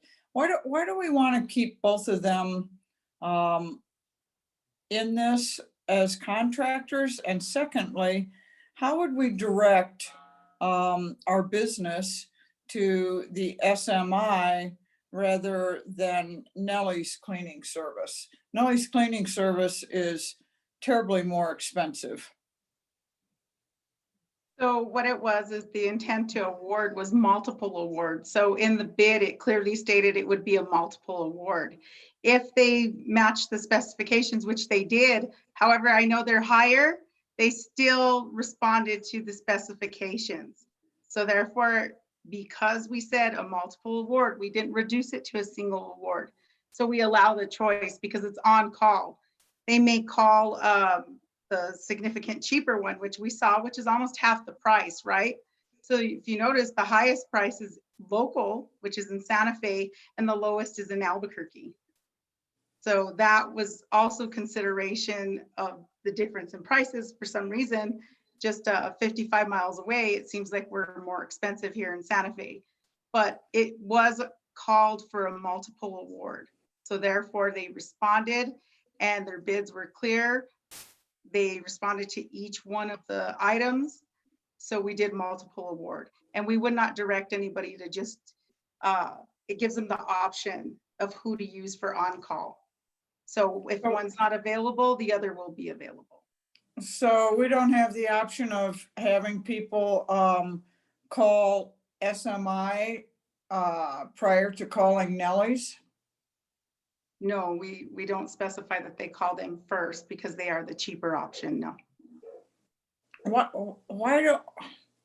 don't we do that? Why don't we, I mean, like on equipment and materials, they're over, on equipment and materials, they're over 5 times as much.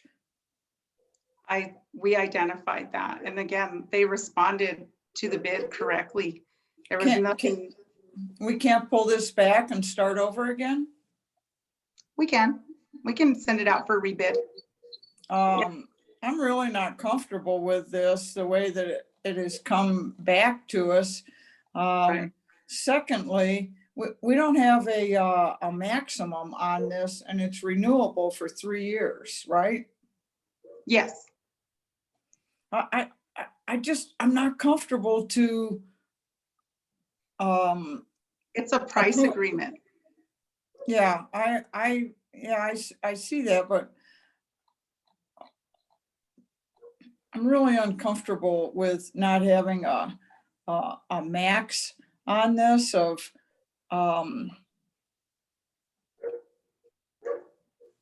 what we think we might use this for in a year. And I'm not exact. How have we handled this in the past? What have we had in the past? This is the first citywide price agreement that's ever been processed. We don't cap price agreements because they don't, if we cap it, then we're saying you have to use up to $50,000. They may not use up to $50,000 per fiscal year. They may use $2,000 for the fiscal year. So that's why you don't cap a price agreement. They may not use every single service that's available in there. That's why it's itemized.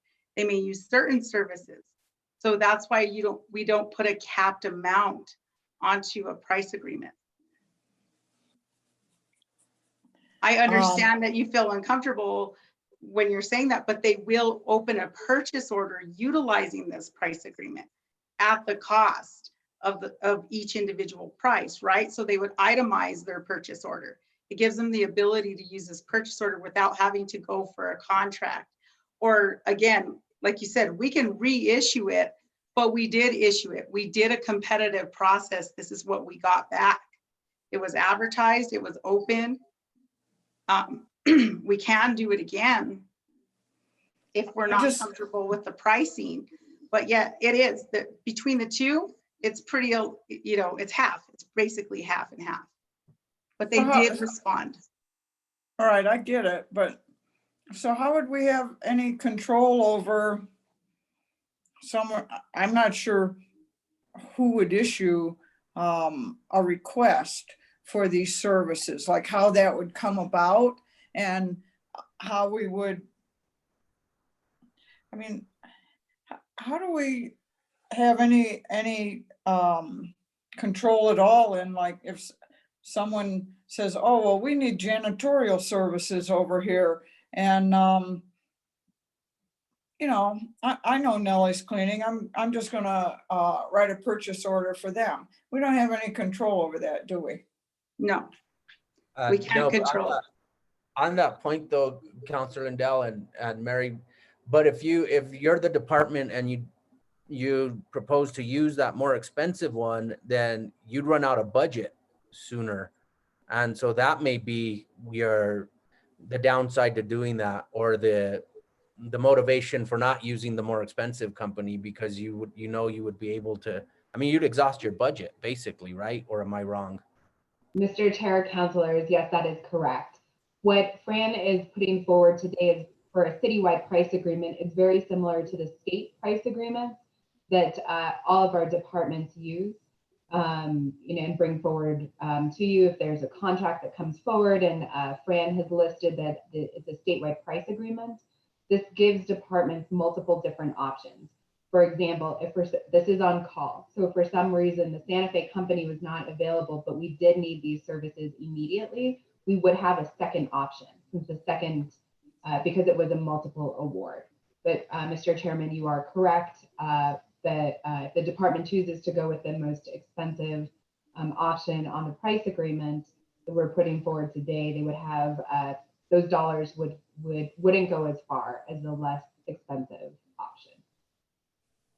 Well, I appreciate it. I'm sure, I feel positive that this request was proper and that the bids, that on our end, this was all done properly. I'm totally sure of that. I'm just not at all comfortable with us having one contractor that costs 2 times as much as the other contractor and having no policy in place to contact the less expensive contractor first. And I think I understand how this works, but there's just too much distance there for me to be comfortable with it. I mean, if it was 10%, 20%, that's one thing, but I mean, it's twice as much, and in some places 500%. That doesn't seem, that doesn't make good fiscal sense to me. So I'm not going to support this, and I hope we don't spend our money unwisely. Thank you, Chair. Okay, Councilwoman Romero Worth. Thank you, Mr. Chair. Mr. Chair and Fran, so if it were put out to rebid, what might change? Just that we thought it was too expensive and therefore the bidders might lower their price? Or like, how do you know you're going to get that it's worth the staff time to put it back out and that you'll get a different result? Mr. Chair and Councilwoman Romero Worth. So the different result, and I think what happened is because we did put this out as an on-call during the pandemic, right? When everything, it was on-call janitorial services, it was needed. The best way to do it was go out for bid. So we did that. We did this right as the pandemic hit because the services were needed, right? We needed on-call janitorial services for them to get right in, clean the multiple buildings. So we did it as a 10-day, okay? We advertised it for 10 days as as permitted by law. Okay, in the procurement code, it says that we can advertise for 10 days. And that's exactly what we did. We did the most minimal advertisement, which was for 10 full days, received 2 bids, did the multiple awards so that we could get the services, started as of July 1, right? So that was the intent of it. So if we go out for a rebid, it does make more sense. And I do see Counselor Lindell's, to me as well, it was like half the price. It was just, insane. So if we go out and we do the competitive process for advertise it for a longer time, I think that we would get multiple bids rather than just 2. And we did land up with 2, because that's why I always say longer is better. I know people rush, right? It's a rush situation. In this case, we did that. We did the bylaw, the 10-day posting, and we landed up with 2 bids. So how do we know, Mr. Chair and Fran, that you won't, that the cost of these kinds of services now has gone up because of the demand for them, and we could end up actually paying more for both? Well, we can. I mean, that the price point has just gone to the higher bidder anyway. Mr. Chair, Councilwoman Romero Worth, we can actually still continue to keep this price agreement in place while we issue it out for bid again. It can stay in place. So we can keep the lowest bidder that we have right now and keep them, and then we can do another award as a multiple award to the price agreement. Okay. And then I guess my other question, Mr. Chair and Fran, is so I think Councilor Lindell was looking for a limiting factor in how we would use this price agreement. And I think this was suggested, but I want to just state it, I guess, clearly, is that so across the city, different department budgets are allocated for janitorial services, and that's what we're spending on janitorial services. So that we've kind of already approved what we're spending on janitorial services, and that kind of in a way caps it, because that's what we've approved, therefore that's what they can spend on it. Correct. Mr. Chair, Councilwoman Romero Worth, you are correct. So another way that we can track it, we do have tracking purposes in state, because we went ahead and issued this citywide. This is the first citywide price agreement that's been, that I hope to God is awarded, right? So that we can be able to track it when they issue a purchase order against the citywide agreement. And if they're using the more expensive contractor in this case, we can track it. We can require what, they can do a justification as to why they're using them. They will also be advised that by using the actual contractor that is a lot more, they will, as Chairman Romana Beta said, use their budget much more quickly. So it can be tracked, and we can, find out why they want to just pick the more expensive one, right? But in the meantime, we can still go out for a longer solicitation. I have no problem with issuing another ITB for a solicitation for more than 10 days and ensure that we get more bidders. Okay, because I know there's. On that point, Sorry, Chair. though, Ms. Dunaway, right now, if we don't have a citywide price agreement, departments could use whoever they want, and we might not even know about it. Is that what Correct. You're getting at? Because we don't have the citywide, and then this way you could at least see that, hey, they keep using this company, they're going to run out of money. Where right now they could use this company now and we wouldn't even know it and pay these higher prices. Is that right? Correct. They can get one quote and do an open PO for $20,000. You are okay. correct. Thank you. Go ahead. I'm sorry. Yeah. Yeah, and I guess I just would, as we all know, the demand for these services in this public health crisis is obviously very important and something we're going to be spending money on. Thank you for those answers. That's all I have, Mr. Chair. Thank you. Thank you. Councilwoman Villarreal. Thank you, Mr. Chair.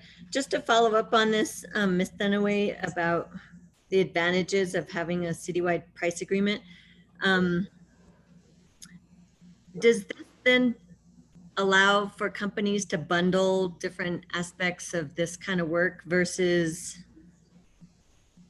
having different companies that do different pieces, that what we consider janitorial service?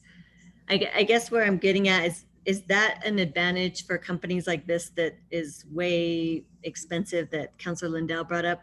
Is this then eliminating possibilities for small businesses to be considered for like maybe pieces of this? Mr. Chair, Councilwoman Villarreal, they could have submitted bids, right? It was not an all or none bid. So they could have said, we could have a lot of smaller businesses, like you said, you know, local.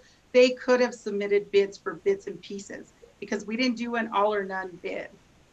We didn't get those. And like I said, I do think the effect on it was doing that 10-day bid process. You know, and then in the middle of the pandemic, a lot of businesses closed down. They weren't really sure. So now that we're coming to at least, I wouldn't even say that, but at least like a, you know, a bit of normalcy, I guess you could call it. Now that that's happening, I think if we reissue it, we're going to get a lot more local respondents. And that's really what I'm looking for, is that the local cleaning companies, right? Because we don't want to be paying for travel per diem and all of that included. Exactly. So I guess I just wanted it to make sure that when we put out the bid, that they understand that they don't have to fulfill all these requirements of cleaning janitorial services, that they can be a piece of that, because I know some local groups that probably do a portion of this, but may think that they don't qualify because they see a larger price agreement possibility. So I'm just asking that. And I think it would be helpful to do another solicitation and make sure we're clear that they don't have to have all these services, but a portion of them, because I actually think some small businesses might not have known about this or thought they qualified. And then I guess the other question is, how do we prevent what I see as price gouging? I kind of feel like that's a price gouging movida. And so what I'm wondering is, if we have the level that we're looking at that's so much higher, how does that create a higher price ceiling precedent for us and for other businesses? Mr. Chair, Councilwoman Villarreal, I'm sorry, my dog's really upset because you guys, you can hear my dog barking, don't attack me. No. Anyhow, you are absolutely, okay, I see that as like a price gouge. I can see what you're getting from, but they are a local business, Santa Fe, and I think they probably went with their highest. And in a price agreement, when they do go with their highest, we can negotiate pricing. Okay, that's the highest amount they're going to charge. So we can basically, when we call them to do services, say, you know, on the bid, it says $42. I'm just throwing this out there. $42. You know, you're local, you're here in Santa Fe, we need the cleaning down the street. Is there a difference in price at this time? Because I think they went the highest they could go because it was during the pandemic. Okay, a lot of businesses started closing, and that's just my thought. And I can't give my personal feelings on the procurement, but I would be, you know, to be honest, and I'm not going to paint unicorns and rainbows. I won't do that. I do think that they gave their highest cost because they were local. Okay. So yeah. I'm all for going out for another ITB. I have no problems with that. However, I do got to keep them because they did, you know, they did follow the process. We can cancel their bid. I'm sorry, we can cancel the price agreement because of the budget. That we can do that. We can give them a 30-day notice that we're canceling, but we are going out for resolicitation, and then they can bid again and maybe come back at a lower cost.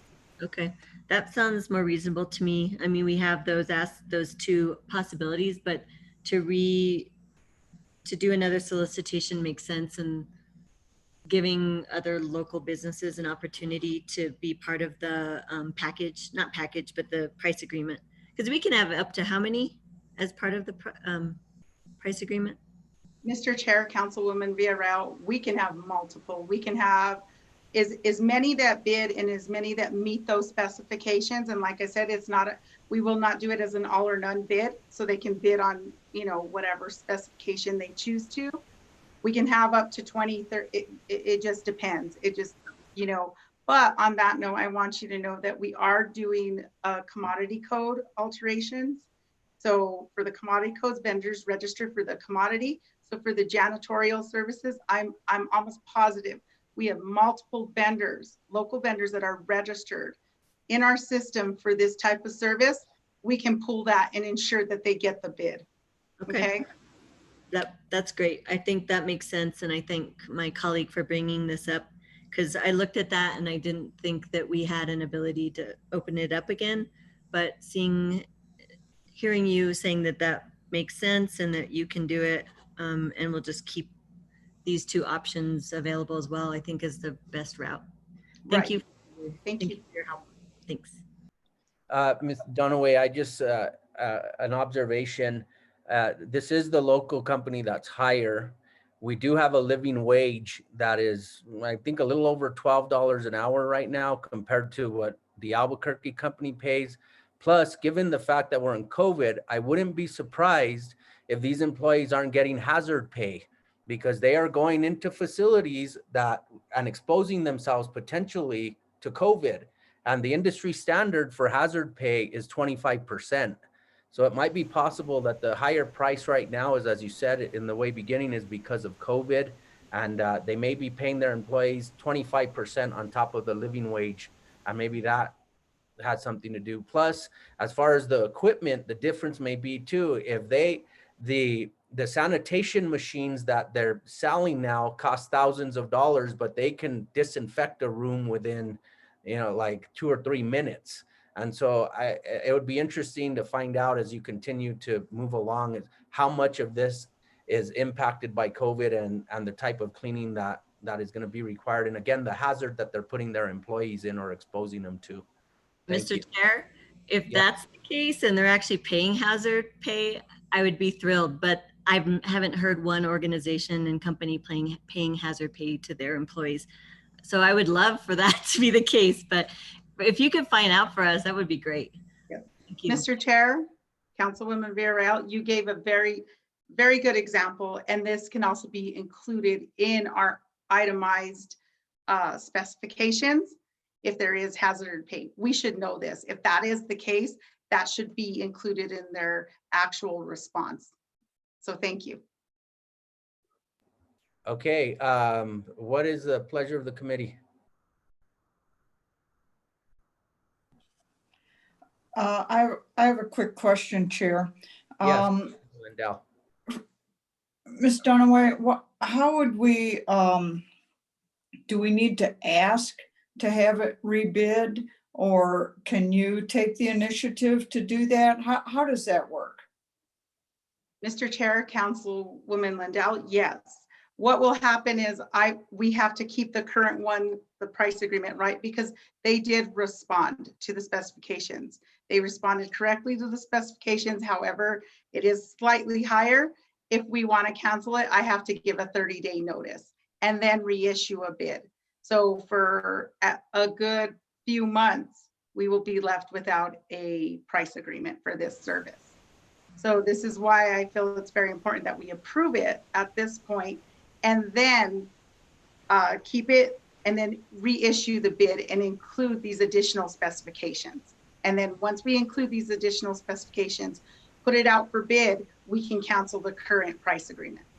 Okay, so would it be a reasonable motion to move for approval with the additional direction to put this out for a rebid? Chair Betha, Councilwoman Lindell, yes. Okay, so that's my motion, is that we approve this with the additional direction to put it out for a rebid. Second. Okay, we have a motion second. Any further discussion?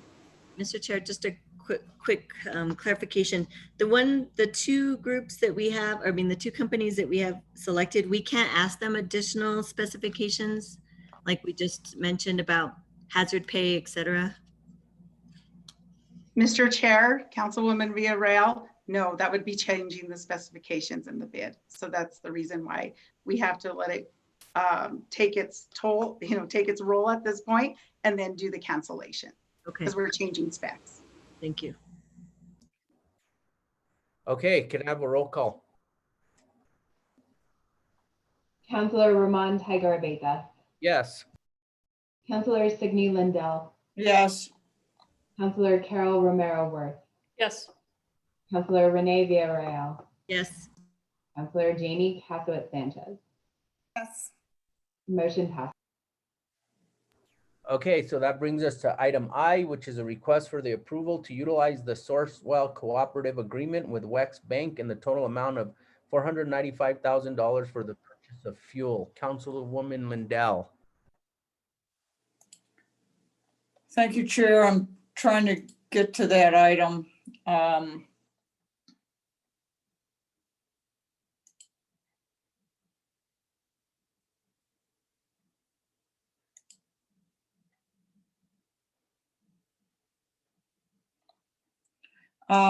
The question I have is, how is the per gallon determined? And what is the premium that we pay to Wex?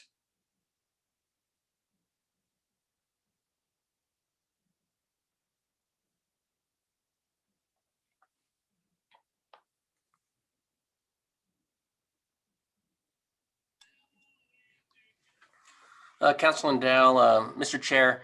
So the price per gallon that we pay is the market value at the time of the purchase. In our current policy for the Wex fuel card, we direct our personnel to use the most cost-effective price while making those purchases. For probably the majority of our vehicles, that's going to be the standard fuel that they would need to use, with the exception of the motorcycles that need a higher octane fuel for that. And as for the premiums that we pay, we actually get an 8% savings to fill up with Wex through them. And that is part of the purchase agreement that we have with them. So we pay a market price for gas, and then we receive an 8% discount for using Wex. Councilor Dow, Mr. Chair, that's correct. And the benefit to this is just dependent on the market value. As we see right now, we're actually having a cost savings because of the low fuel prices right now. But in contrast to purchasing it in bulk, where we would do it at the Siler lot, depending on whenever you purchase it, it may be a higher value, which we saw at one point where we paid more for the fuel and then the market value was less. So it's more market value that we get to make that purchase. So we do receive that benefit of that occurring. So do we do an analysis annually of the benefit of using Wex as opposed to our Siler yard? Councilor Dow, Mr. Chair, beyond just the price benefit, the other benefit as well, if you've ever been to the Siler lot, when we used to utilize them, there's only about 4 pumps there that you can utilize. So if you have to refuel vehicles, that takes quite a bit of time to make that happen.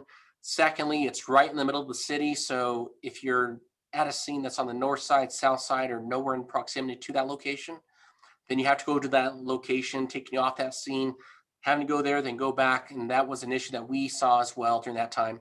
In addition, when that site does go down for maintenance or there's a failure with a pump, we'd have to go and get market value from a local gas station that the Siler lot would identify, and we would not benefit from that 8% cost with that.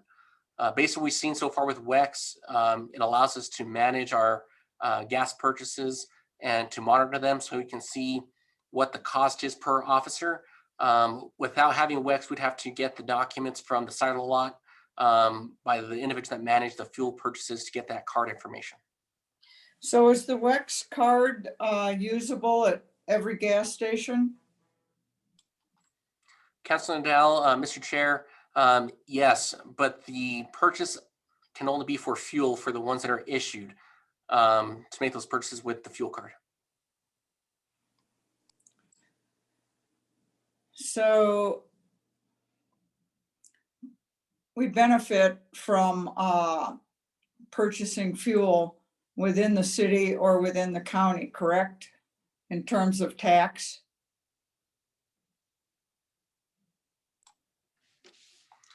Counselor, I have to take a look at the agreement that we have when we speak about tax. But I'll get some clarification. I do believe that it does benefit us when we do make the purchase within the city, where we get that purchase back. But I can get that information and clarify that for you. Okay, you know, it would be nice if we would have it as a policy to make our purchases within the city so that the city could benefit from the gross receipts tax and the gas tax that we've passed in the last couple of years. That would seem like not really very much to ask to do that. Is that something you could look into? Councilor Ndell, Mr. Chair, yes, I absolutely can. Secondly, do officers have a maximum of usage? Councilor Ndell, Mr. Chair, so there are mechanisms in place to prevent issues with fraud. So they have so many attempts they can have in a day to purchase fuel. In addition, we do an audit of the fuel usage monthly to see if there's any anomalies or any suspicious activity on those.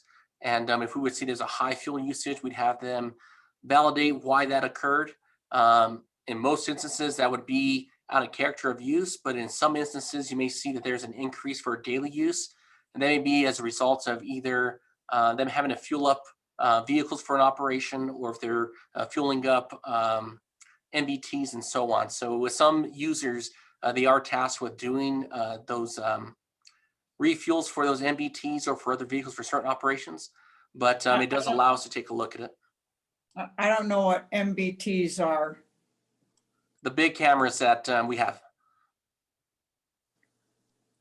So those run on generators, is that what you're saying? Councilor Nadal, Mr. Chair, yes, ma'am, they do. So they have the generator that charges up the battery during evening hours to make sure it has enough power, and it also utilizes solar power as well to supplement that energy. Okay. I would like to have you come back to us and let us know if we could have a policy of fueling within the city limits. It would be beneficial to the city, and it doesn't seem like it should be that much of an inconvenience. Yes, ma'am. Thank you, Chair. Councilwoman Villarreal. Thank you, Mr. Chair. I actually agree with my colleague about that. I'd really like to look at how, for the very least, that our the gas tax goes to benefit the city. The other question I had, I think it was in there, but I couldn't find it. The officers, are they required to keep receipts of the gas purchases? Mr. Chair, Councilor Villarreal, no, it's tracked via the card, and we get the statement at the end of each month, and we can look at what the purchases are. So they don't have to come and turn in a bunch of receipts or have to print them. So that saves a little bit of time and even paper for the receipts as well. But we are able to track the activity on those cards. Okay, but if you had to do an audit, wouldn't it be easier to have the receipts? No, Councilor. With that statement, it shows every purchase, the location it took place at, how much fuel was purchased, what the cost was, and how many gallons that were purchased with that. Okay. All right, that's all I have, Mr. Chair. Okay, Councilwoman Romero Worth. Just curious how hard it would be to look at, say, the last fiscal year and see what percentage of gas has been purchased in the city versus outside the city. Might be an interesting data point if it's not too hard to do. Mr. Chair, Councilor Romero Worth, we do have that data. I can see how long it'll take us to gather all that to do a comparison of purchases made in the city versus those outside the city. Just we get a snapshot of that. Could that be sent to everyone on the committee, please? Yes, Councilor. Thank you. Okay, what is the pleasure of the committee?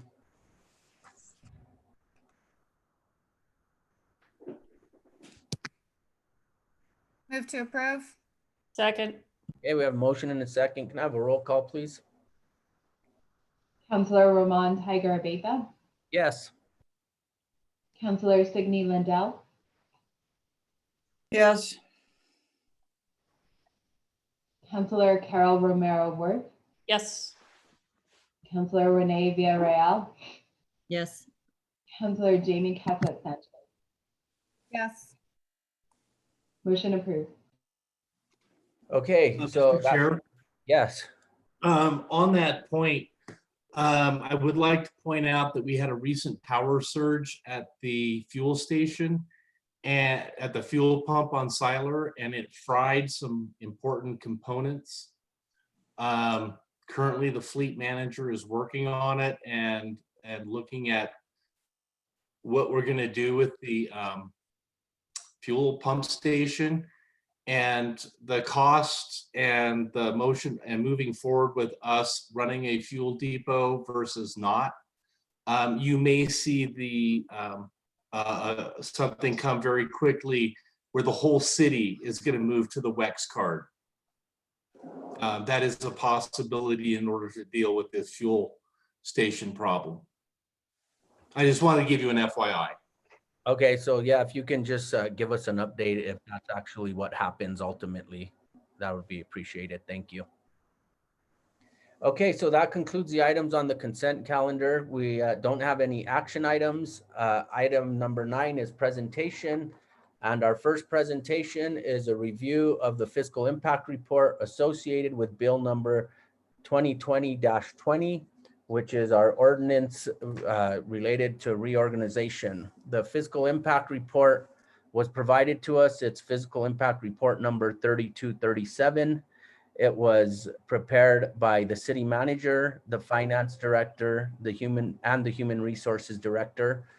There's a summary that describes the bill, which is proposing to amend the city's code to reflect the organizational chart included in the mayor's 2021 budget. Specifically, it creates the Community Development Department, which will include the Office of Affordable Housing, Economic Development, Tourism, and Arts and Culture. Creates the Community Health and Safety Department to include the Police, Fire, Office of Emergency Management, Recreation, and Community Services. The bill also assigns oversight and administration of the Constituent and Council Relations Department to the City Clerk's Office. In addition, it removes from the code a city department that had not existed for years that was still included in the code, which was the Housing and Community Development Department, and one that will no longer exist as a department after the reorganization. It adds an existing department that was not previously included in code, specifically the Information Technology and Telecommunications Department. So the departments affected are the City Clerk's Office, Constituent Council Relations, Parks and Recreation, Public Works, Community Services, Fire, Police, Emergency Management, Economic Development, Land Use, Affordable Housing, Tourism, and Arts and Culture. There's consequences in the FIR of not enacting legislation. There's bullet points that list those. Under conflict, duplication, companionship, or relationship to other legislation, the bill will remove several existing conflicts between code and operations and does not add any new conflicts. There's a statement regarding performance and administrative implications.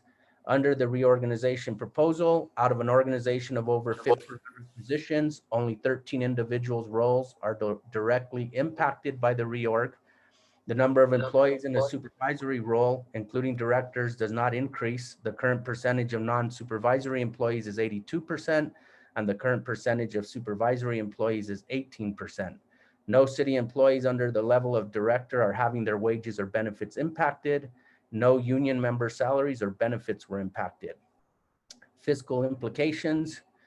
The changes proposed in this bill will increase the salaries and benefits category by $20,121. The FY21 approved budget includes the funding for the $20,121 in salaries and benefits. The governing body unanimously approved the FY21 budget at the governing body meeting on 7/29/20, and subsequently DFA certified the FY21 budget in August of 2020. So that's the fiscal impact report. I will start us off with questions. My first questions are for the Human Resources Director. And I want to start with the proposed organizational chart. So Ms. Salazar, are you there? Yes, I'm here, Mr. Chairman. Okay, so we were provided an email on August 26th from the city manager, and it was the proposed reorganization chart. And so looking at that, the departments directly to the left or to the extreme left is the new city clerk and community engagement department. And under it would be the city clerk's office and council and constituent services. So in regards to the city clerk's office, are those employees, are they going to have a different supervisor or someone that they report to? Mr. Chairman, no, that will remain the same. Okay, council and constituent services, who will be their direct supervisor? Mr. Chairman, the current director will continue to remain the supervisor of those employees. And how many employees are in the council and constituent services? I would have to go to a different chart. I don't have that one right in front of me, but that number would remain the same. Okay, and then, but their direct supervisor wouldn't change, but who that supervisor reports to would change. That instead of reporting to the city manager, that supervisor would report to the city clerk. Mr. Chairman, yes, you're correct. Okay. So the finance department, we have accounting and accounts payable, budget, fleet, grants management, payroll, purchasing and contract risk, and treasury. Are any of those divisions being impacted by this reorganization and any of those employees? Mr. Chairman, the structure of the finance department under the proposed reorganization is not being affected. Okay, so nobody will have a different boss's boss. Mr. Chairman, no. Through the budget process, there was discussion about the grants management, but that's not part of the reorg. Okay. Next is human resources. We've got benefits, HR operations, wellness, and employee relations. Are there any employees there that are going to be impacted by the reorg? Mr. Chairman, the only change, again, which is not part of the reorg, but was part of the budget, was moving 3 safety positions to the emergency management area. Okay. But that would be the only change. Okay, information technology has infrastructure, end user services, and enterprise applications. Are any of those employees going to be directly affected by this reorg? Mr. Chairman, no, there are no changes to that. Okay, community development, we're going to have what's being proposed is affordable housing, arts and culture, economic development, planning and land use, and tourism. So those would all be in a new department called community development. So let's start with affordable housing. How many employees in affordable housing will be impacted by this? Mr. Chairman, the only employee who will be affected is the director, who will report to a different director now. And are there any other positions in affordable housing? There are other positions, but they will not be affected by the reorganization, the proposed reorg. Do we know approximately how many affordable housing employees we have? Do we have 5? Do we have 10? Do we have? I believe there's 3. Okay. Okay, and arts and culture, how many employees do we have there? I believe there's 3 there as well. Okay. Okay, and the impact will be the arts and culture director will now report to the community development director as opposed to the tourism director. Is that who they're reporting to now? Mr. Chairman, the arts and culture director actually reports directly to the city manager. So that will change to be reporting to the community development director. Okay, economic development, how many employees are in that department approximately? I would say approximately 5. Again, I apologize. I have a bunch of charts open here. That's not one of them. Okay, so but you think there's around 5 employees in economic development? Yes. Okay, and then and their supervisor is going to be the community development department director, right? That's what we heard through this process. Mr. Chairman, yes, that's correct. So they're not going to be impacted, you could argue.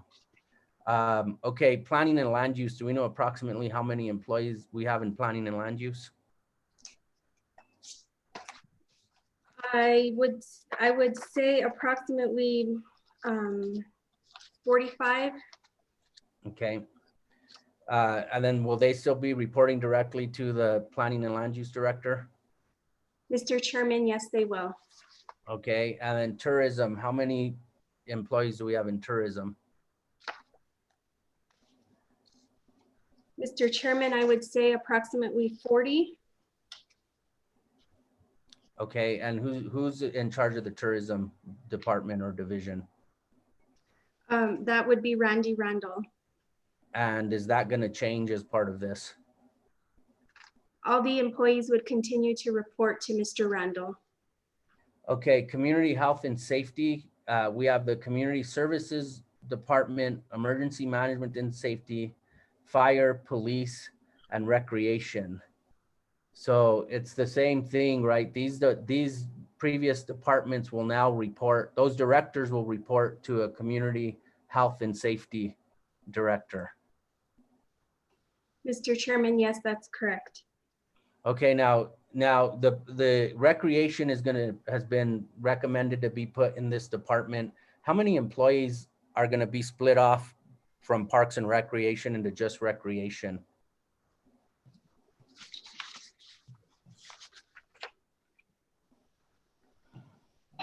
Mr. Chairman, I would, again, I don't have that chart right in front of me. I can get you the exact number, but I would say it's approximately 50 employees. I see City Manager Jarrell LePen Hill with her hand up.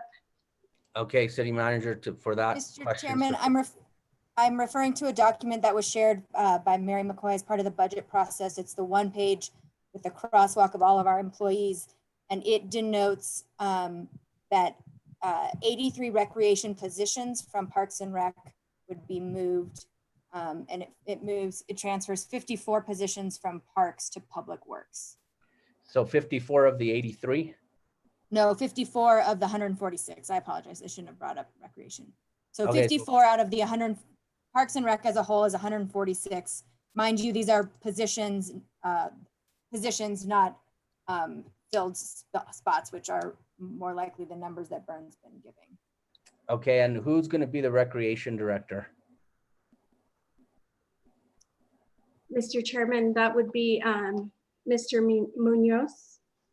Okay, and he's their supervisor right now. Yes, that's correct. Okay.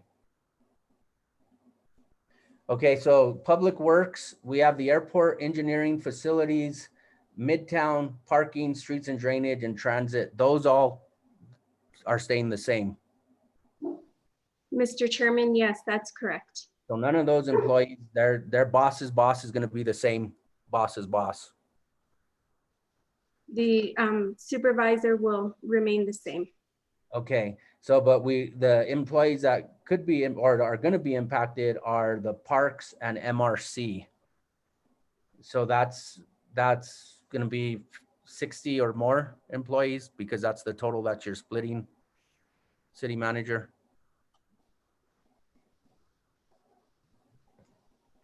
Okay. Public utilities. We have public utilities, environmental services, utility billing, water and wastewater. How many employees in that department are going to be affected by this reorg? Mr. Chairman, there will be no employees affected by the proposed reorg for public utilities. Okay, and the city attorneys, there's not going to be any changes in the city attorney's office? That's correct. Okay, so we've got approximately 1,400 employees in the city? Mr. Chairman, yes. Okay, so out of 1,400 employees, if someone did the math, what is it, 200 employees are going to be affected? 1, 2, maybe a little more. I mean, 65, 54, 40, 45. And then 5 in economic development, if you can say that, they're gonna still have the same boss. 3 in arts and culture, 3 in affordable housing. There's 3 safety employees that are moving, and then the constituent service staff, which I think is 4 or 5 employees. Mr. Chairman, if you count all those employees, yes. If you count the number of supervisory changes, it's a lot less than that. Because those employees, with the exception of the 12 or 13, are gonna still report to the same supervisor. So Mr. okay, but it's Yes. possible their supervisor may change, just depending what division or department we're talking about. Mr. Chairman, yes, that's correct. Okay, in an email dated August 4th, the city manager gave us old organizational charts that go back to 2003. And if we just stay with the existing organizational chart, which is the fiscal year 2020 org chart, it shows 12 departments. But when you look at the fiscal 18 org chart, fiscal year 18-19 org chart, and compare it to the fiscal 20 org chart, we eliminated the deputy city manager. And by doing that, the Office of Economic Development, Office of Affordable Housing, Constituent Services, Emergency Management, Internal Auditor, Asset Development, Public Defender, and then the Chief of Staff was eliminated, the PIO Multimedia, and while the Director of Neighborhood Engagement is vacant. But between fiscal year 18-19 and fiscal year 20, we eliminated and affected those employees. And I don't recall us getting any input from any of the employees or the or going through this process where it even went to committees and there was this type of discussion. If you go further, if you go to fiscal years, the org charts in fiscal year 15 and 16, and I can't speak to that because I wasn't on the council, maybe the counselors who were here in 15 and 16, and you compare it to fiscal year 16 and 17, they actually eliminated or consolidated transportation. Transportation in FY 15-16 was its own department. It included transportation, the airport, parking, and transit, and long-range planning was in community development. And then the next year, they created a deputy manager position. They put constituent services under there, emergency management, the PIO and multimedia, asset development, and the public defender. And transportation, all those divisions and all those employees were moved under public works. And I don't know, what kind of process was followed? Was it the same process we went through now where there was a reorg, it went to committee, there was discussion amongst the unions? I don't know, Councilor Lindell or Councilor Villarreal, I think you're on the council during that time. Do you remember what kind of process was followed for that? I wasn't on when that happened. Councilor Lindell, do you recall? Okay, so, and like I said, 11 departments were affected. And there was a position. And then if you could go all the way back to 2003 and you can see that there were the org charts changed. And I just wonder if what process we went through for that. And the reason I did that is because there's been a lot of discussion about, oh, this is a major change. It's having a major impact on all the employees. And but when you actually break it down, like I said, out of 1,400 employees, we're talking about 200 maybe. And of those 200, not very many of them are gonna be, their supervisors aren't changing, their roles aren't changing. And so I think it's been blown out of proportion, quite frankly, this whole reorg discussion. But when you break it down to, like I said, what's actually being proposed, and then again, I'll say this, and I said it in the way beginning, we have been, not just as a community, but as a nation, we need to do something about community policing and our response to policing. And I think this is a good first step by putting it with community health and safety, police and fire. And by potentially getting a good director in community health and safety that can bring these 6 departments or divisions and have them work together to try to respond to the current environment we find ourselves in. And I also want to repeat something that actually Councilor Garcia had said early on during the budget hearings when the concept was first presented to us.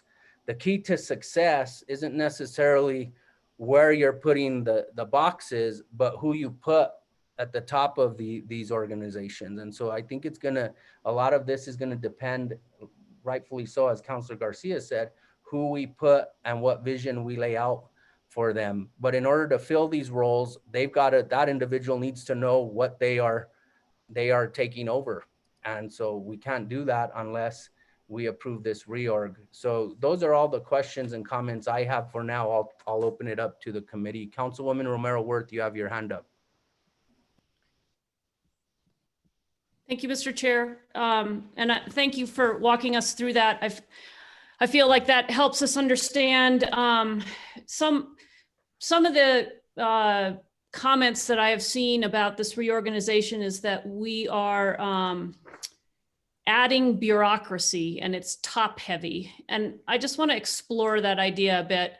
My understanding of this is that we're taking the Parks and Recs director and we are moving part of that department under another department. And we are so we're taking parks and we're moving it over to public works. So that's not adding bureaucracy, that's actually putting a department under an existing department. And then we have the recreation department, and that department is actually moving down the chart under the new, community development director. So we're adding a community development director and we're moving what used to be the Parks and Rec director down. So we're trading one for one, right? So I'm just, and everything else as the chair has just outlined for us, might be moving, to a different umbrella, if you will, but we're not adding, 5 more positions at the top. We're not making more things top heavy. And I just wonder who can confirm my understanding of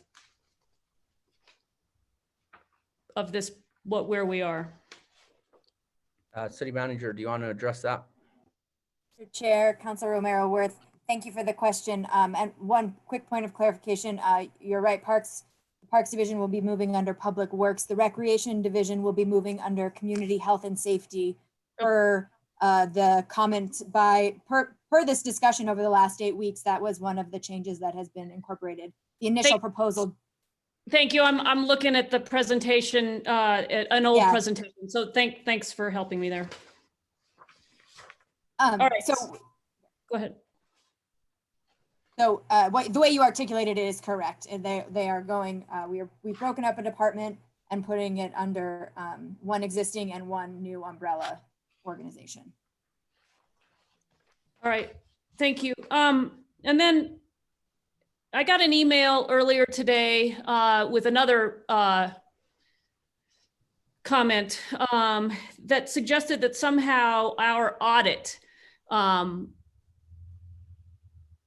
revealed problems that should preclude us from trying to make changes in our structure to be more effective, efficient, and I'm just curious, maybe Mary, you can speak to whether our audit precludes reorganization. I mean, and it's my understanding that actually our audit has led us to make changes in how we will structure our department so that we can address some of the issues in the audit. So it doesn't seem to me, as I recall the presentation about the audit, there wasn't anything in there that said to me, oh my goodness, we better not do reorganization because we should fix the problems that were identified in the audit first. And in fact, some of this reorganization is addressing the issues that were identified in the audit. Am I correct in thinking that way? Mr. Chair, Counselor, thank you for the question. As you recall from the audit presentation that we did 2 weeks ago in front of the Finance Committee, we did indicate that one of the management responses, part of the corrective action for the several grants related findings, was to centralize and create a grants management division. This was proposed under the FY21 budget that this committee and the governing body heard in the month of July. So with that proposal, we are, and we've discussed this several times, but just to reiterate, we are making sure we have a centralization of the grants process from the pre-award phase to any type of post-award reconciliation or reporting. So that is one area where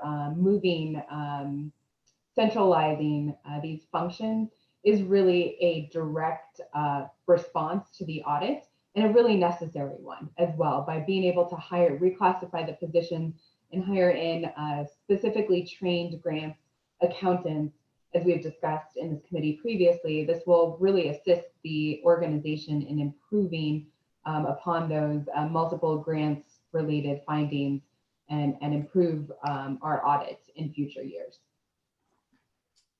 Okay, thank you. And while I have you, could you so on the what do you call, on the fiscal impact report, where it outlines the increase, the approved budget includes 20,000 in salaries and benefits, and that's essentially the fiscal impact that this reorganization will have. Can you speak more directly to that?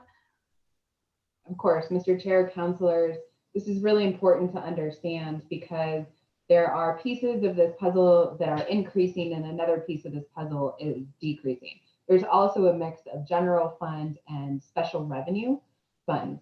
So I can walk you through that. Very specifically, the proposal includes reclassifying the Parks and Recreation Director, which was a range 27, to a Recreation Director, which is a lower range, a range 25.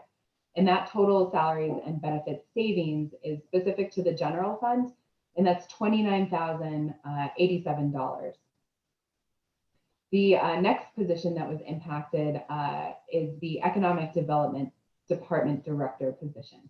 That was a range 23, and this proposal includes reclassifying that position to a Community Development Director position, as we have discussed before, and that's a higher range. That is a range 29, and that would be accompanied by a total increase for salaries and benefits of $31,638. And here, that particular position would be split between the general fund, with assuming 75% of the cost, and the Economic Development Fund, which is a special revenue fund, assuming 25% of the cost.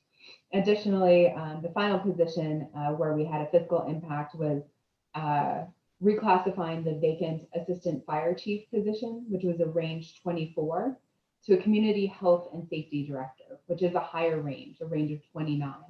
So that reclassification was accompanied by a total increase in salaries and benefits of $17,570. And as we did mention in the fiscal impact report, the fire chief position did have benefits under the fire para plan, as well as the enhanced retiree healthcare plan. Because of this, that particular, when we will reclassify this position, if this proposal is approved, to a Community Health and Safety Director, the Community Health and Safety Director will not be part of the fire para plan or the enhanced retiree healthcare plan. So there will be a savings of approximately a little over 8,000, about 8,500, because of the change in benefit plans for this particular position. So again, that total cost to the general fund increase is $12,212. and the Special Revenue Fund, the Economic Development Fund, the total increase is 7,909 for a total impact, and the salaries and benefits category comparatively is $20,121. And again, just I believe the chairman announced this point in his review of the FIR, but the governing body did approve this budget that is associated with these reclassifications as part of the FY21 budget process. So, and just to restate something you said, so we are taking an existing position in the fire department and we are moving it over to this new community services department. So we're not adding, we're just realigning. Is that a correct understanding? Mr. Chair, Councilor, yes, that is correct. Okay. And all of what you just described, which is very helpful, we went over in 7 days of budget hearings that lasted over 24 hours of this committee over the span of 2 weeks, I believe, or a week and a half, something like that. So we went through every budget and every line item, and we reviewed all of what's being the current budget and the changes that have been contemplated and approved by the governing body in the budget to make this reorganization happen, which deals with this $20,000 you've just outlined. Correct? This is not new information to us. This is we've already looked at this. We've already seen this in a line-by-line review of the budget. Mr. Chair, Councilor Romero-Worth, yes, you are correct. The Finance Committee was presented the category level division by division for each of our departments. And we did that in July, that budget hearing, correct? Mr. Chair, Councilor, yes, that is correct. And then we spent additional time, and this probably isn't a question for you, maybe, I don't know who this is for, maybe for the city manager. So then we did all this budget work, all those hours of hearings of this committee over span of a week and a half. And then this month, which ends today in August, we have spent considerable time moving this proposal through the 3 council committees. And again, diving in where we had a presentation in finance, and then we have had ample time for councilors to ask questions and understand what's been happening here. And all of these are recorded hearings, City Manager, correct?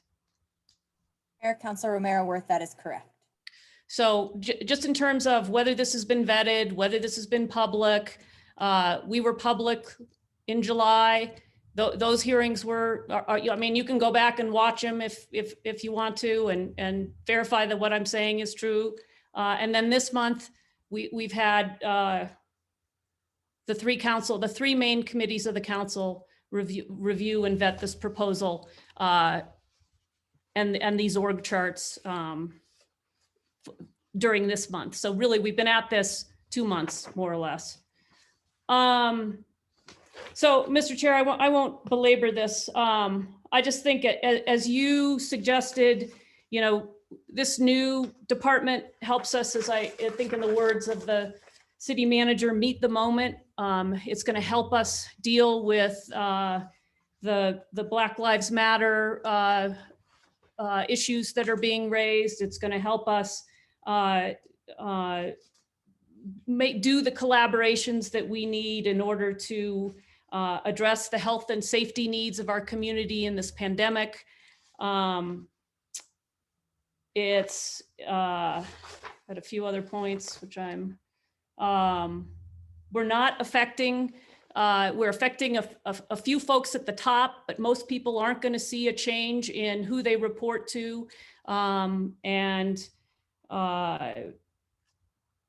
I think that's important. I think it's also important that, our audit is actually a reason why we should reorganize, because we can address some of the issues that were identified there.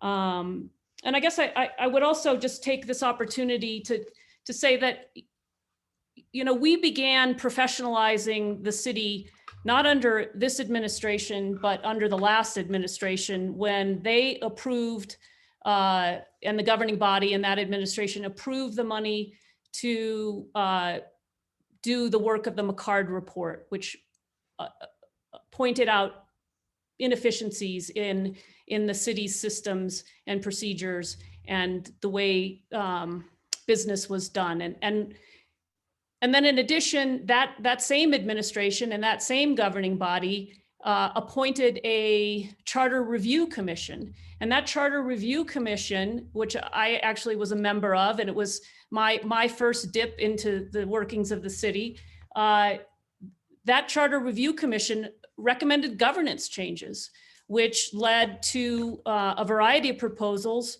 that had to be approved by the governing, or not, well, had to be approved by the governing body, but then it also had to be approved by the voters who said, yes, we want to make some of these changes. And one of those changes to our charter, our constitution, if you will, was to make a full-time mayor.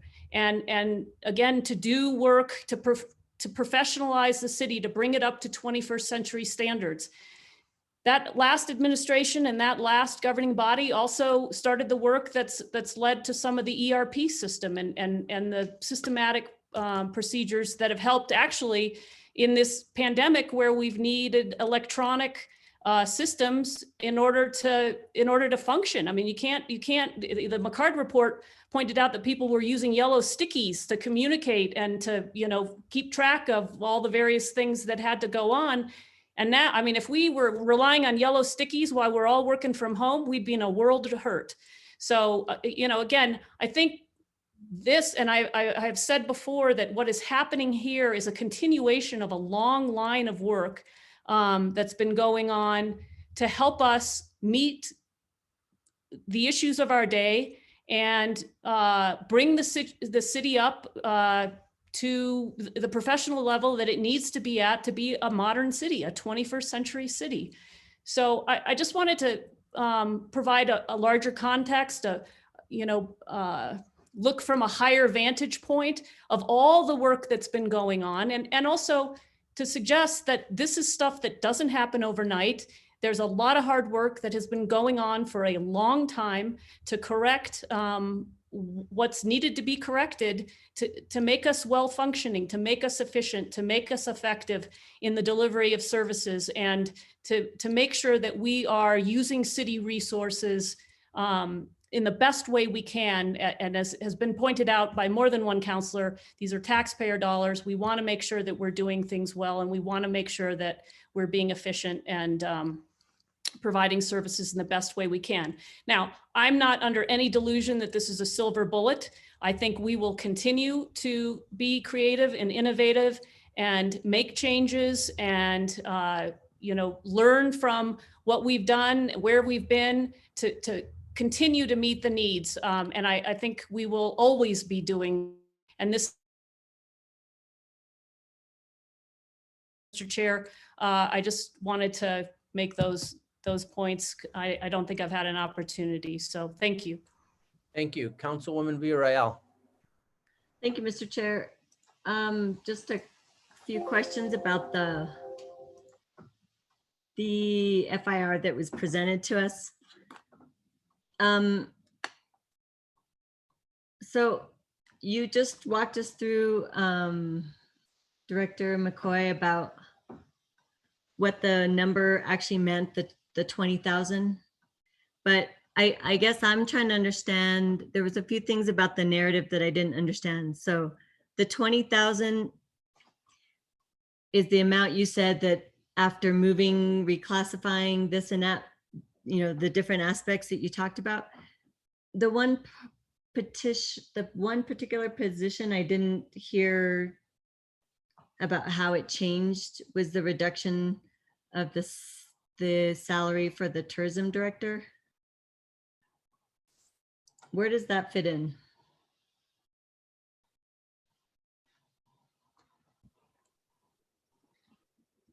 Mr. Chair, Councilor Villarreal, I can step in and then Bernadette or Mary answer. That was not specifically tied to the reorganization.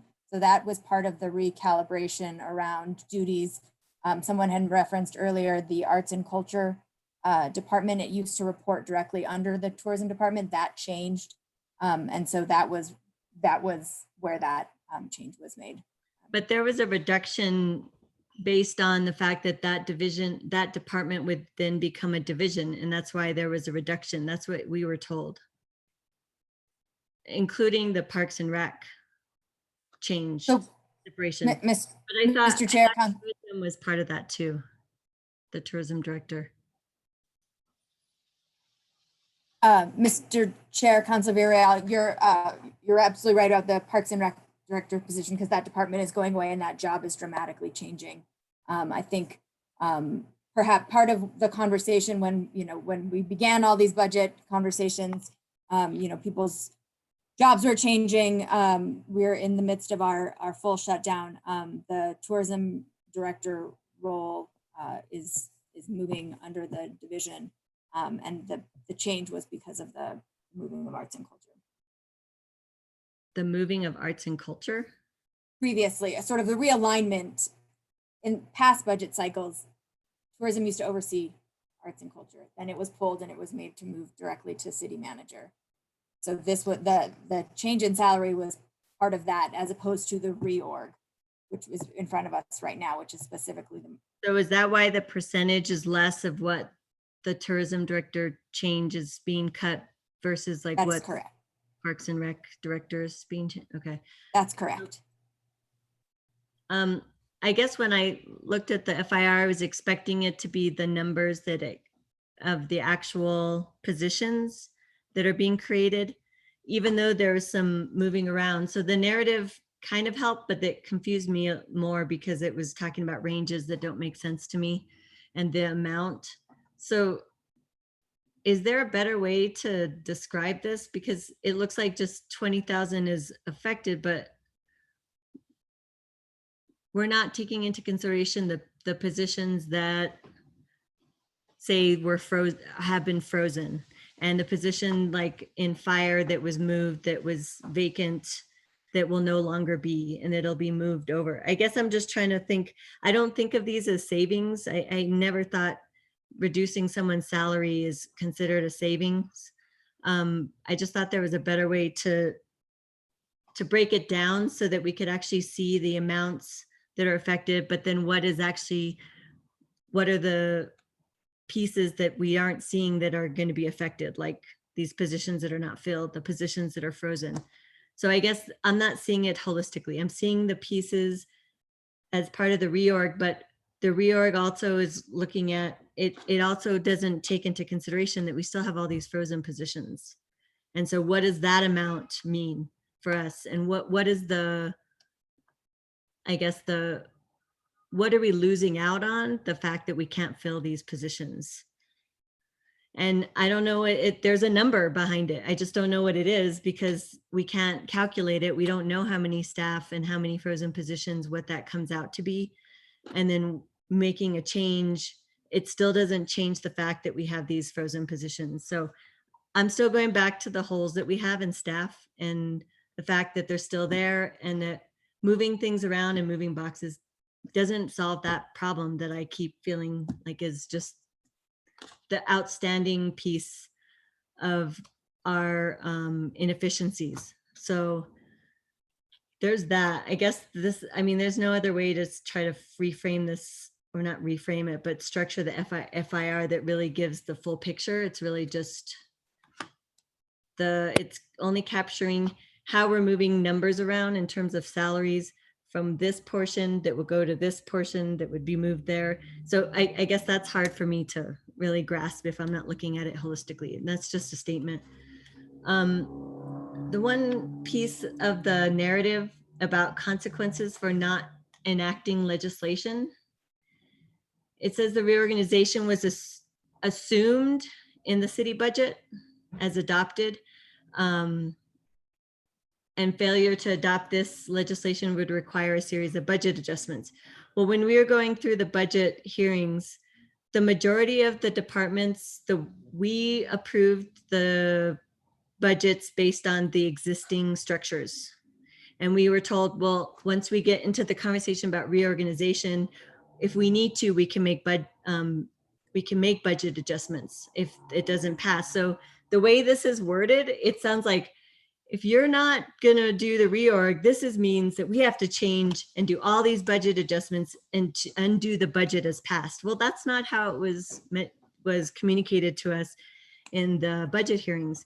It was really like, we're keeping to the structure that it currently is. We're passing budgets for the different departments and divisions as they currently stand.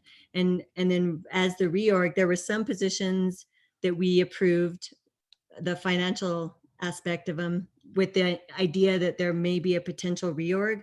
But I just think that's kind of not a correct statement to make it sound like we're going to have to do all these series of budget hearings if this reorganization doesn't pass. I don't think that's the case.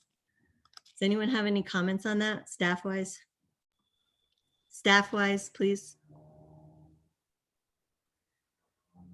Mr. Chair, Counselor, thank you for bringing up that question. I can give you one concrete example. We voted on the recreation budget separately than parks. So if this reorg was not to pass, we would have to then essentially reunite parks and recreation into a department. So that's just one example that where council action during the month of July, as Councilor Romero pointed out, was taken, and then now if this this ordinance does not pass, we would then have to adjust our budget, and we'd be bringing forward a budget adjustment similar to the capital reallocation budget adjustment that this committee heard earlier with those realignments. So with the reorg, are we going to have to do budget adjustments for that? If this reorg were to pass, what budget adjustments are we going to need to make? Mr. Chair, Councilor, we would have to make one budget adjustment related to the public defender. That's the only one? Mr. Chair, Councilor, yes. Okay. I think the other piece was, I appreciate staff put this together. I think it would have been helpful to have this, just how the narrative and how it broke down the amounts would have been helpful instead of how you communicated with it, how it's structured right now. To me, that didn't really help. I think it would just have helped to be able to say how it's moving over the salaries and benefits. What is the addition that we'll be making for some of the department directors, the new ones? I also don't think this is taking into consideration that is a plan that there will be a community development department director and that it won't be the economic development director. I think we should just be honest with the governing body that that's going to happen. I think right now we're not saying it is, but I think in the future it's going to happen in the near future. So I think that's just something that I would want to see too about what that adjustment would be if we end up hiring a new department director. And then we were talking about how the McCard report and these steps we took to look at how we can improve the policies and procedures of various departments. But the one example you gave was the grants position, which we know is very important, and how that's going to be structured. But you just said at the beginning that that wasn't part of the reorg. That was just something that you all were suggesting as part of the budget hearings and the needs in finance and for all our departments. So that example wasn't great for me because it didn't show that all that we've been through to try to look at our financial inefficiencies and look at the way we're doing our policies, basically policies and procedures, that was one example you gave, but there weren't any concrete examples about actually moving departments around and making them into divisions. So I think that's also just, I don't think that's a fair assessment of a justification, if you will, for the fact that we did need to do the McCard report and such. And then the aspect of governance. I mean, I don't think governance changes as it relates to our practices and procedures actually equate to multiple reorganizations. And I had said this at the beginning, there's parts of the reorg that I actually think make sense. And that's why I wanted to do this incrementally instead of having every single change all at once. I just don't think that's the right approach to a reorganization. So, and I think the last point I want to make is,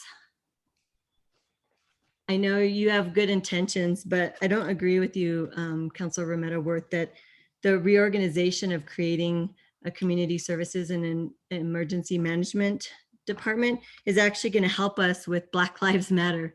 I think that that's a whole nother structural and social component that we need to address.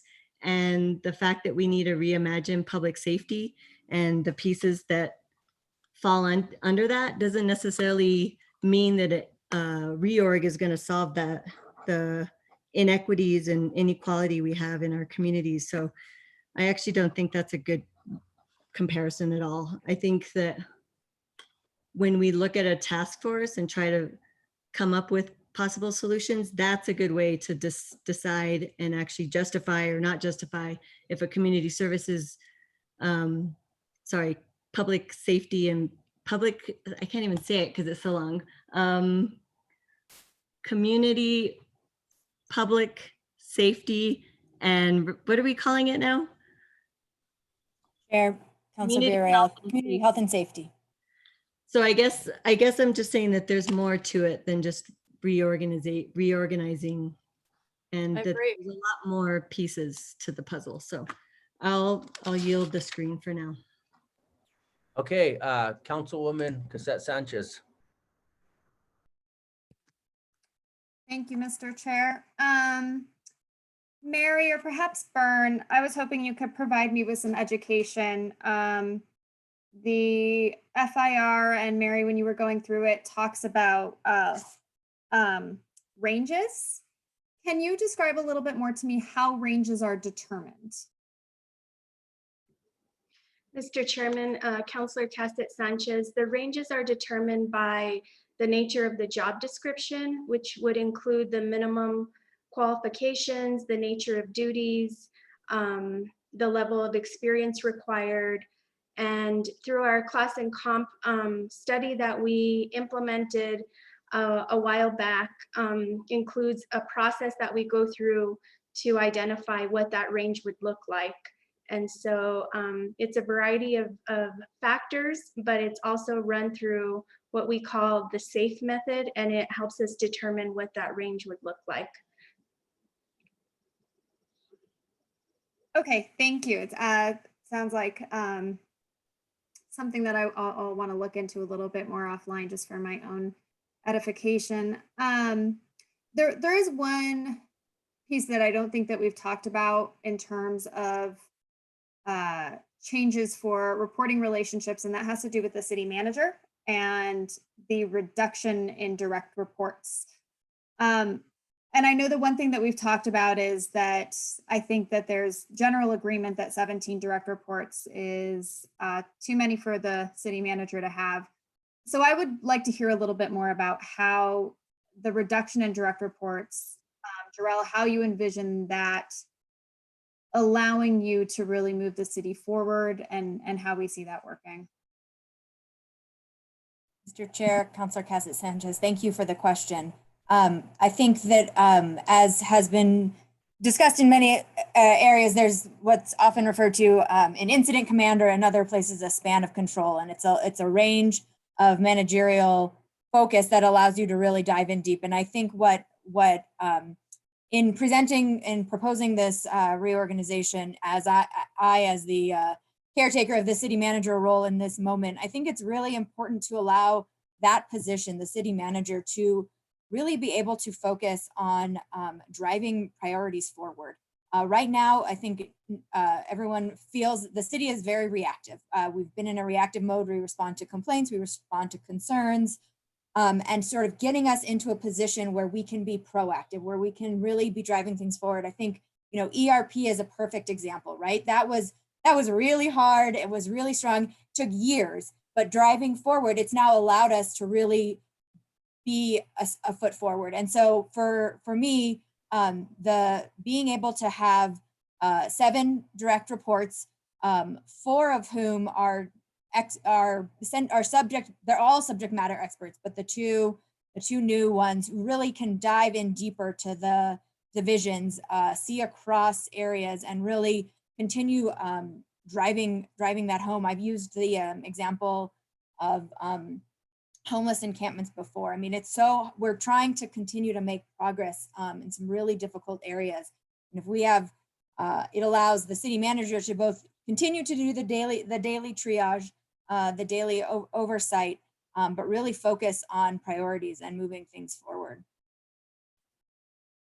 Thank you for that. I know that we've talked about a couple different models of this. We've talked about consolidating departments as is being proposed here. We've also talked about deputy city managers. And one thing that you said, Jarrell, that I think for me, where I see a benefit to this model is that subject matter expertise. And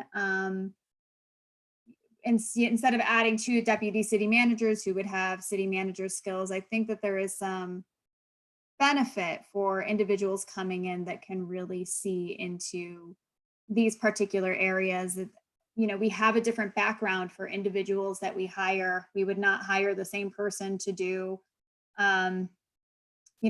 public utilities as we would for community services. It's a very different skill set. So I think that that is a benefit that I am seeing here.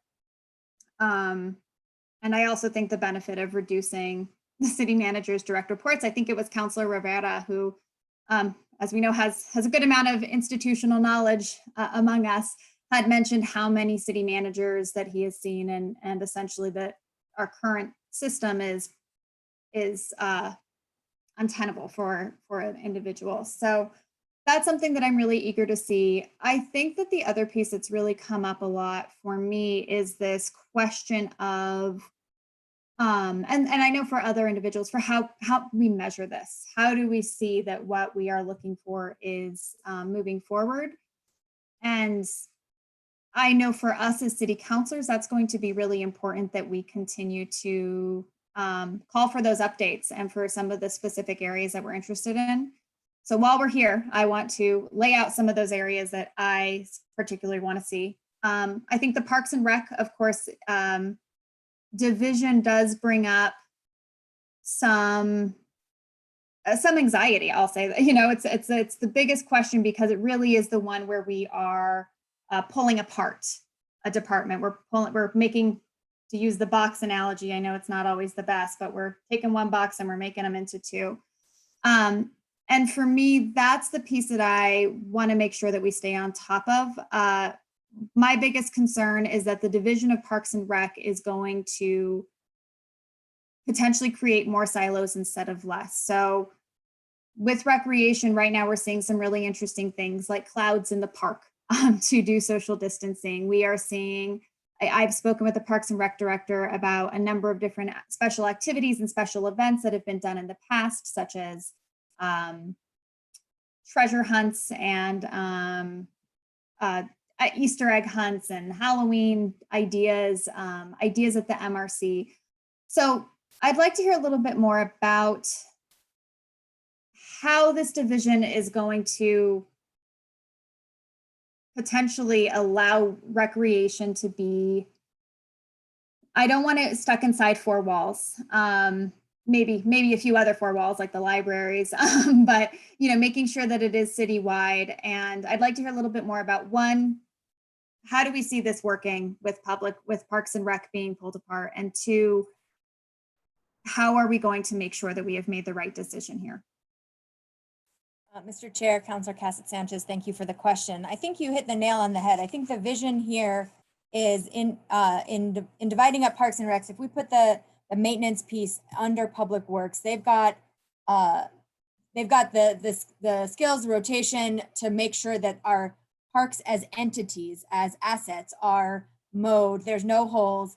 And what it really allows us to do is that it allows the recreation department then to focus on programming. and to create a program across all of our assets. So all of our assets are everything from the rec centers, which is where they have traditionally mostly focused. So, GCCC, to our parks, to our libraries, so that we could actually provide a holistic set of programming opportunities in a variety of settings. And I think that's how I see the synergy, especially with the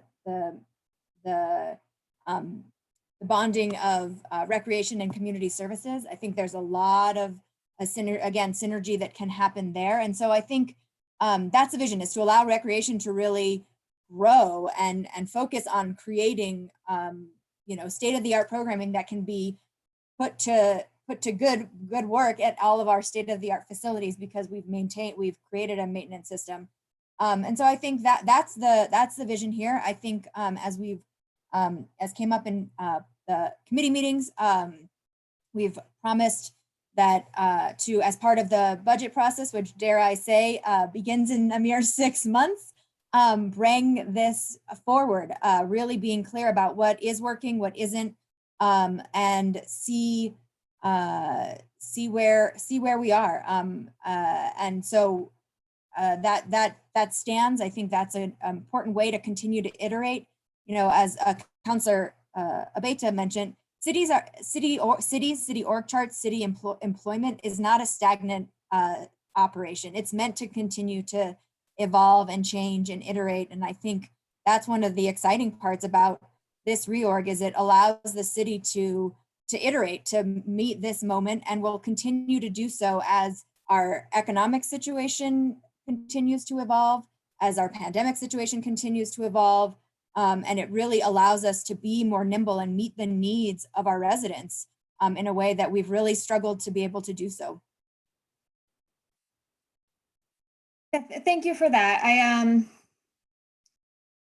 I appreciate, the thought around that. I think that there is still some more things I want to think about. And one thing that I would like to request is that instead of just a report in 6 months, I think maybe a report earlier on what the measurement's going to look like for that 6 months would be really beneficial for all the committees. So not just, hey, in 6 months, we're going to give you a presentation, but at this time, we will be giving you a presentation, and here are the things that we're going to look at. And should this reorganization pass, that having the department directors really come together to help form that rubric, almost, so that those forms of measurement, I think, would be helpful. I know in conversations that I've had with many people about this throughout, is that there comes the factor that we don't do that already. So we don't have a baseline, which is challenging.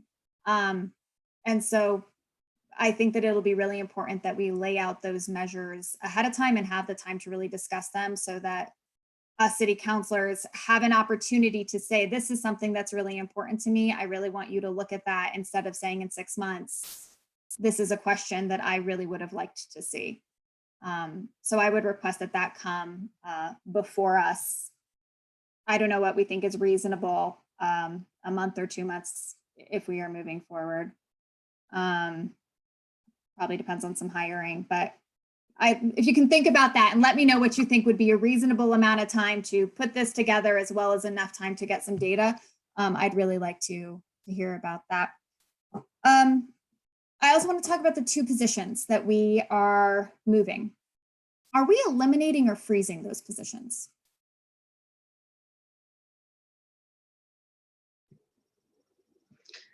Mr. Chairman, Councillor Cassett Sanchez, are you speaking of the new classifications, or? Yeah, so the economic director is being reclassified. And so does that mean that we just do not have an economic development director at all, even with a frozen economic development director position in our city? Mr. Chairman, Councillor Cassett Sanchez, I believe that the way the budget was approved, that then it would be a frozen position for this fiscal year. Is that the same with the assistant fire chief position? The assistant fire chief position will actually be reclassified. So it will no longer, it will turn into the new community safety, health and safety director. And And why did we make the decision not to simply freeze that and then keep it as a placeholder and then be able to reevaluate it next budget season after we've already seen some of the impacts of these changes? Mr. Chair, Counselor, I'd like to clarify, both of these positions are being reclassified, meaning that we are not freezing the former position. This is really important in our process, so we didn't increase the headcount overall for the city, the number of city positions. Why do we not want to increase the headcount? If we don't increase the headcount, Mr. Chair, Counselor, if we increase the headcount, there's always a fiscal impact associated with that. There would be additional salaries and benefits, and as we have discussed several times in this, in this committee, as well as with the governing body, we do have positions that are frozen that are very valuable positions. I have several in my own department, and we are struggling without filling those positions since they've been frozen. So in terms of our priorities, we would look to be able to fund some of the positions that we have in these departments. Those are the conversations that we're starting with the department directors. We had the first conversation today with our public utilities department director, which are some of the positions that he would prioritize if there was additional funding, given that they are enterprise funds that he would bring forward to the council to be able to fund. So that's really, again, a priority for us to be able to start to fill some of these vacant and frozen positions. Yeah, I understand that part. I guess I'm just not clear on why we didn't just freeze the positions, say they're unfunded for this year. We're not going to fill them this year, but we are holding their place because we understand that they still have value within the overall structure and having an opportunity to reevaluate when and if we want to fill those next budget cycle, if things are improving, or not fill them based on results that we're seeing out of the reorganization. Am I misunderstanding something? Chair, Councilor Cassett Sanchez, I don't think you're misunderstanding anything. I think that was not the, I think that's coming from a very open-minded position. And I think the intention in this reorg was not to add to our headcount. And so that was what can we do within what we've gotten allotted. And so, again, as part of the budget process, a lot of sacrifices were being asked of the whole enterprise. And this was formulated within that need to maintain our nimble fiscal footing, and that this was an opportunity to, or not opportunity, but this is the way in which to keep it all within our already existing infrastructure. Okay.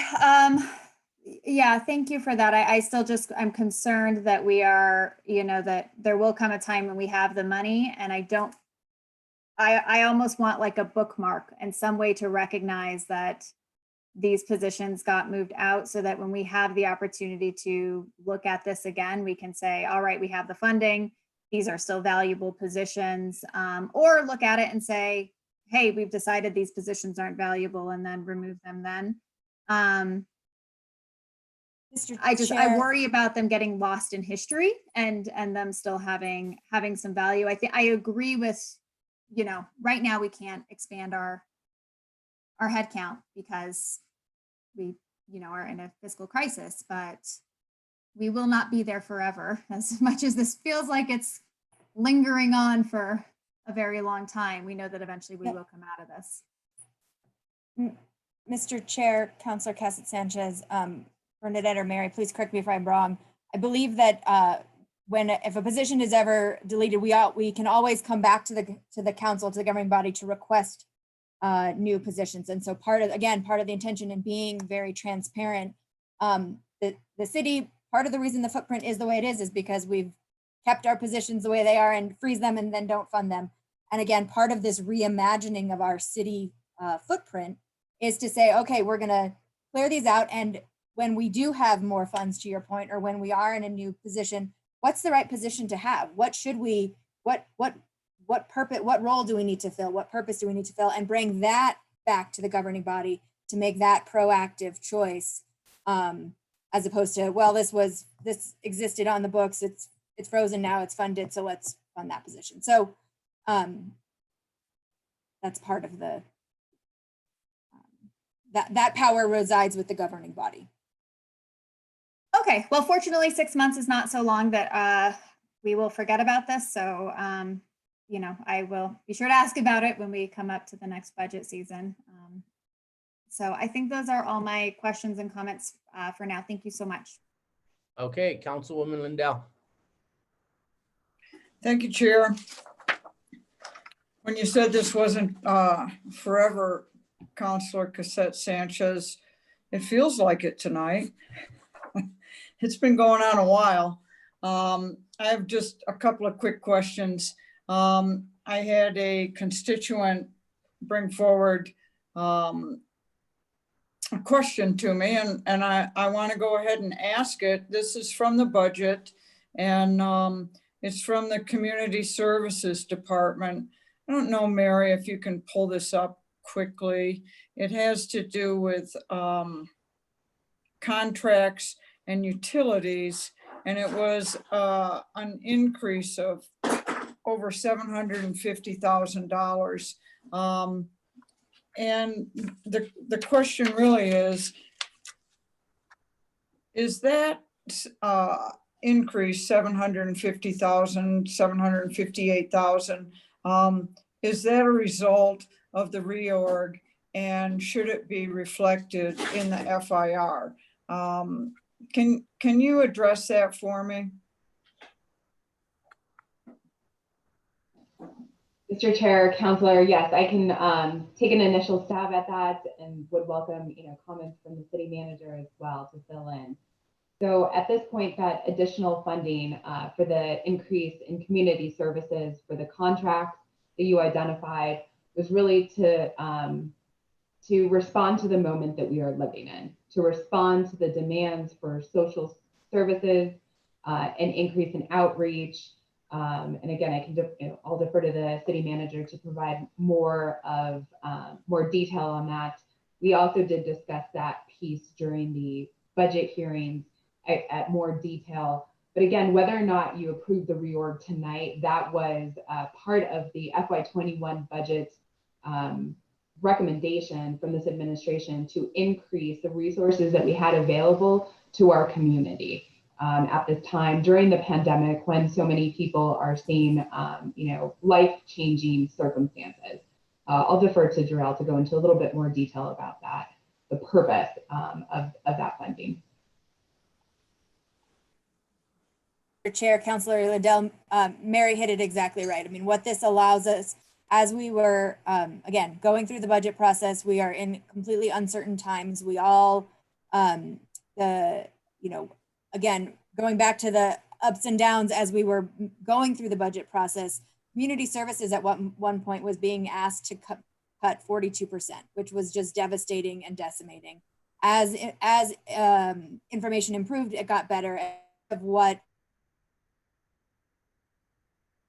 allows us to continue to have the ability to react in the moment. So the emergency connect funds that you all approved, again, it's providing direct assistance to Santa Fe residents. It's keeping people from, helping them with their rent, helping them from being evicted, any long litany of things. And so this, again, instead of being, it allows us to focus on the moment that we're in, and would have happened is important to do regardless of a reorg proposal. Thank you. That's all I have, Chair. I appreciate it. Okay, thank you. I see Councilwoman Romero Worth's hand is up. I do want to allocate 5 minutes to Councilor Garcia and 5 minutes to the mayor before we move on, if that's okay. So we'll do one more round with the committee, and then we'll let the Councilor Garcia and Mayor Weber address if they like. Councilwoman Romero Worth. Thank you, Mr. Chair. I'll be really quick. I just wanted to point out that if you go back to the August 17th presentation to the Finance Committee, which was the first presentation we heard after the budget about this reorganization proposal. Slide 2 said that the reorganization proposal basically had 3 bullet points. One was to create 3 departments around this community theme. So community engagement, community development, and community health and safety. The second was to make changes to Parks and Rec, and the tagline was to put like with like. And the third was creating a grants management division to centralize grants accounting, which again, is something that our audit suggested we should do. And it was part of the original reorganization presentation. I would also just point out, this may be the most scrutiny we have ever given a fiscal impact statement, at least in my short time here at the city. And I want to point out that this, and actually I want to have it validated, that this form is a form, right? Ms. McCoy, can you confirm for me that this isn't something you all made up and you plugged in numbers the way you wanted to? This is a form, and there's a specific way to do it. Is that correct? Mr. Chair, Councilor, yes, that is correct. The relevant information that is required is included. Again, this is a standard form. All of the boxes are required with every single fiscal impact analysis. And really speaking from my perspective on the fiscal side, both the expenditures and the revenue sources are identified, and we think that is extremely useful, particularly to this committee, as we've just been through an intensive budget cycle where we are understanding the sources of revenue to the expenses that the city has. In addition to that, we do cover a variety of non-fiscal areas, such as administrative implications, as the chair went over with you, as well as the consequences of not doing what the proposed action is. This is standard. I've used this in all organizations that I've worked in. The legislature uses something very similar, as well. Great. So I just wanted to point out that it is a form, and mostly you're answering questions that are already there. Like one of the form questions is consequences of not enacting this legislation, which over the course of my tenure here at the city, I sometimes find the answers to these questions kind of funny, because whatever it is we're proposing to do, the tagline is, well, then we wouldn't do this, basically. So anyway, this is a form, and you all filled it out according to the form. And I guess just two other things. I told the chairman 2 things, and really I have 4. So I think this idea of not just having a position and freezing it, if we know right now we don't need it, then let's not keep it on the books, and because that's how we get bloat, right? And if we need a position, if we decide that's something really critical to the operation of the city, there's nothing that stops us from putting it back or recreating it. And I think that we, again, I don't see this as a silver bullet. We're going to continue to make changes. We may add back positions in better times when there's money to do it.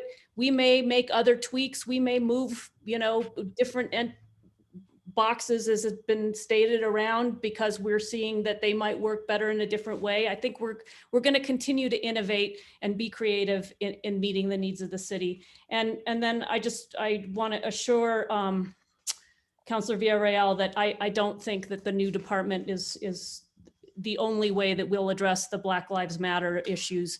I completely support the committee that she and Councilor Rivera are chairing.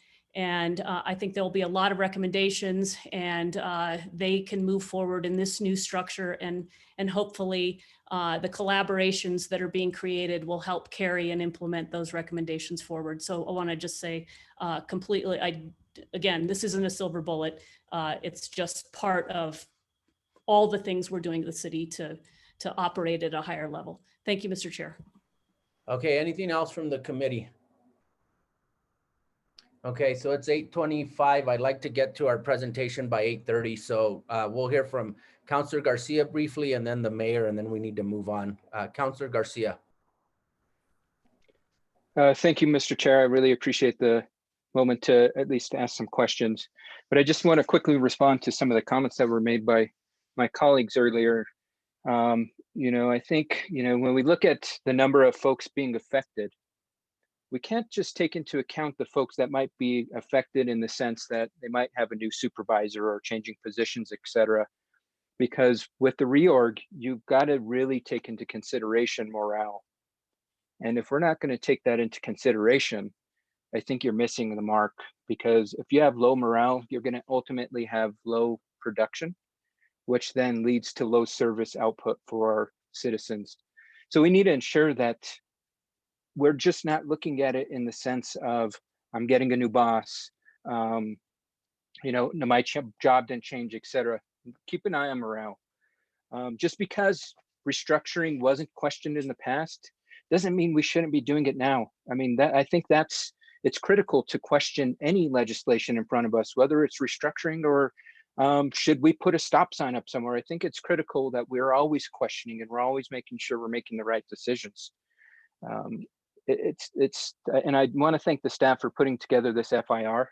I really appreciate the information that went into this. I do have a request for Ms. McCoy to, if we can make the breakdown that she went through available, not only to the full governing body, but it may be part of the packet. I do have some concerns around the consequences section. Councilor Real mentioned earlier in regards to the assumed by section. I think that's a false statement, and an FIR should have factual statements because it shouldn't have been assumed. Yes, we looked at the budget that proposed the reorganization, but we were looking at the budget. We were told time and time again that this was the budget process was for the budget process, and the time would come for reorganization process, and that's what we're going through now, and that's why you're seeing a lot of questions, because I know I had a lot of questions during that budget process, but I didn't want to waste folks' time because that's not what we were talking about. When we're looking at professionalizing our government, we need to take professional approaches, and that means setting a foundation of data, evidence, forecasting, and I guess that leads me to one question I have, because in the FIR it says that there will be cost savings.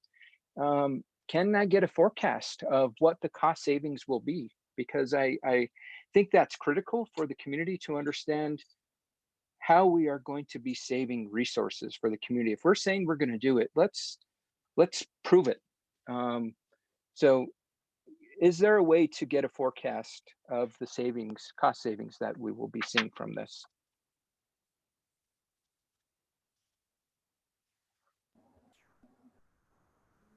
Chair, Councilor Garcia, at this time, we did not build any specific cost savings into the budget. I think as we've discussed, this doesn't happen overnight. I think we're going to see a lot of synergy, a lot of opportunity for cost savings heading into the 22 budget planning. But for right now, there are no, we didn't, in 21, we did not assume any specific cost savings. Then should that be part of this FIR?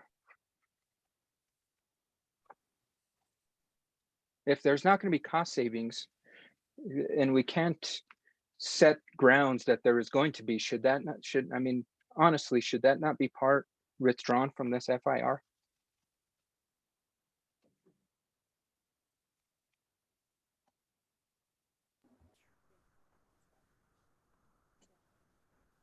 Okay, Counselor, Giral, what I you're think saying? Ms. Le Pen, I think Ms. Le Pen Hill was trying to respond. I don't know if she was on mute because I saw her talking, but I think, and I think it was the city manager who mentioned this, that we have a vision, which I completely agree with. And I think, it's a great start to a vision, but we don't have as a plan. And when we do something like this, we need to ensure that we have a plan. And that, I think, is what myself and maybe some of my fellow councilors have concerns about. It's not about the restructuring component. It's more about the plan in that sense. And when we're doing something like this, we want to ensure that the plan will lead us to a path of success. And when we don't have things like a forecast of how it's going to save money, when we don't have performance measurements in place on how we're going to measure success, and other critical components that are usually part of a reorg, such as employee feedback. I think those are critical components that are missing from this. And as I stated in our last meeting, we need to work on that. We need to ensure that we have the roadmap to success. We can't just jump on the road and say, we're going to Wally World. We need to determine how we're going to get there. And so with that, I really appreciate the time, Mr. Chair. But I would like to see the breakdown shared with the entire governing body that Ms. McCoy mentioned earlier. Thank you, Mr. Chair, to that point, that breakdown is included on page 3 in a written format. The page 3 of the FIR under the expenditure narrative. Okay, so let's go ahead and let's hear from the mayor, and then we're going to move on to our presentation from Aon. Thank you. Go ahead, Mayor. Thank you, Mr. Chair. Thank you, members of the committee. I have nothing really to add. You have really, I think, explored the FIR and the proposal in great detail and highlighted each of you in your own way, the things you find advantageous and the things you don't find advantageous. There's no perfect reorganization. As you pointed out, Mr. Chairman, the city government is no stranger to reorgs. It happens with some regularity as we attempt to respond to new situations and different leadership vision. This will continue to evolve and will continue to find its way forward. Hopefully, the merits of treating a government as a whole and an administration as an integrated set of managers working collaboratively is really setting a good precedent going forward. It's actually, as Councilor Mara-Worth pointed out, the first time by charter that we've had that kind of a structure. And so our effort is to have teamwork among the department heads to end the silos that historically have really crippled city government and reduced the efficiencies and innovations that have been able to come out, because frequently the managers of the different departments have more or less stayed within their own areas and not ventured across boundaries. So I think we're going to see much more collaboration. I think we'll see the kind of creative innovations that Councilor Cassett Sanchez was looking for with recreation. We were speaking earlier, she and I, about chess being a recreational activity that takes place in the libraries and is part of a partnership that can really flourish for our young people. Those are things that happen now, but they don't happen easily and they don't happen regularly. They happen as they happen. So I'm very optimistic that the spirit of good management and the subject matter expertise that was raised earlier will actually bring this forward, so that as we evaluate it, we'll see ways that it's producing improved service to the people of the city. That's the whole point. And a much more broad gauge look at the whole purpose of city government. I said to Randy Randall and some of the folks who would be part of the new team on community development, that if you look at the question that most companies start with, they start with the question, what business are we really in? And up to now, by having the silos of departments and 17 different direct reports to the city manager, you could say that the work of tourism is to increase tourism. But that's not really the business that tourism is in. Tourism is in the business of creating job opportunities for young people and people across our city to have good careers and to join the workforce with productive employment. That's the business that tourism is. What business is really in? What business is affordable housing in? Well, Alex will tell you she's got to do a lot of work to go hand-to-hand combat with HUD, but that's not really the business she's in. She's in the business of trying to improve housing choices for everybody in our city across a broad spectrum of options. The same is true for economic development. Economic development's not about economic development. It's about creating futures for young people, job training and job opportunities. The same goes for our friends in land use. They issue permits, but we really want them to do is to create livable neighborhoods. So as you look across the idea behind these new departments, it's really to think more creatively and with more purpose about how the city performs on behalf of the people of the city. So you all did a great job of going into it in great depth, and I appreciate the rigor and the intelligence you've applied, and appreciate you all and your hard work. Thank you, Mr. Chair. Okay, thank you. That concludes the Finance Committee's review of the fiscal impact report associated with Bill number 2020-20. Item number B, or letter B, is a benefits presentation. Does the committee want to hear that, or do we want to put it off to the 21st? What's the pleasure of the committee? Councilor Lindell. I would move that we put it off until the 21st, Chair. Okay, does the committee concur? Okay, yes. Okay, then let's go ahead and put that off. We're going to go to matters from the staff. Ms. McCoy, is there anything from the finance staff? Mr. Chair, just one update. At this late hour, it'll be brief. We did receive notification from the state of New Mexico, the Department of Finance and Administration today, that we did receive $17.6 million in CARES Act funding. So just really want to congratulate all of the staff that put in the time and the efforts to submit the application. It was a pretty quick turnaround, but these dollars are very much needed in our community. We did receive 70% of what we requested, and we had the third highest score of all of the municipal and all of the local governments, municipal, including municipalities and counties. So we're very appreciative to the state, to the governor for allocating and making these funds available at such a critical time. So again, that's $17.6 million in additional funding that will directly support our community over the next few months. Good job. Thank you. Okay, matters from the committee. Is there anything from the committee? Just wanted to ask one quick follow-up question. Will we have a chance to do a deep dive into these funds and where they're being used soon? I'm excited to hear. Wonderful. Thank you. That was all. And thank you for your work on that. I know that it was a lot, and you had tempered my expectations to say like maybe 10 million. So the 17 is really exciting. So thank you so much to you and to the entire staff that did this work to bring this money to our city and to our community, and we really need it. So thank you. Mr. Chair.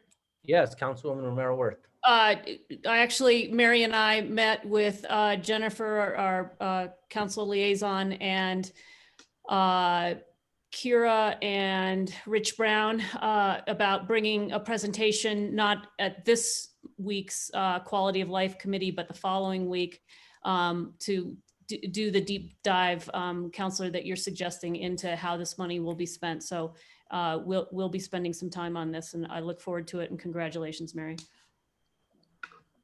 Okay, anything else from the committee?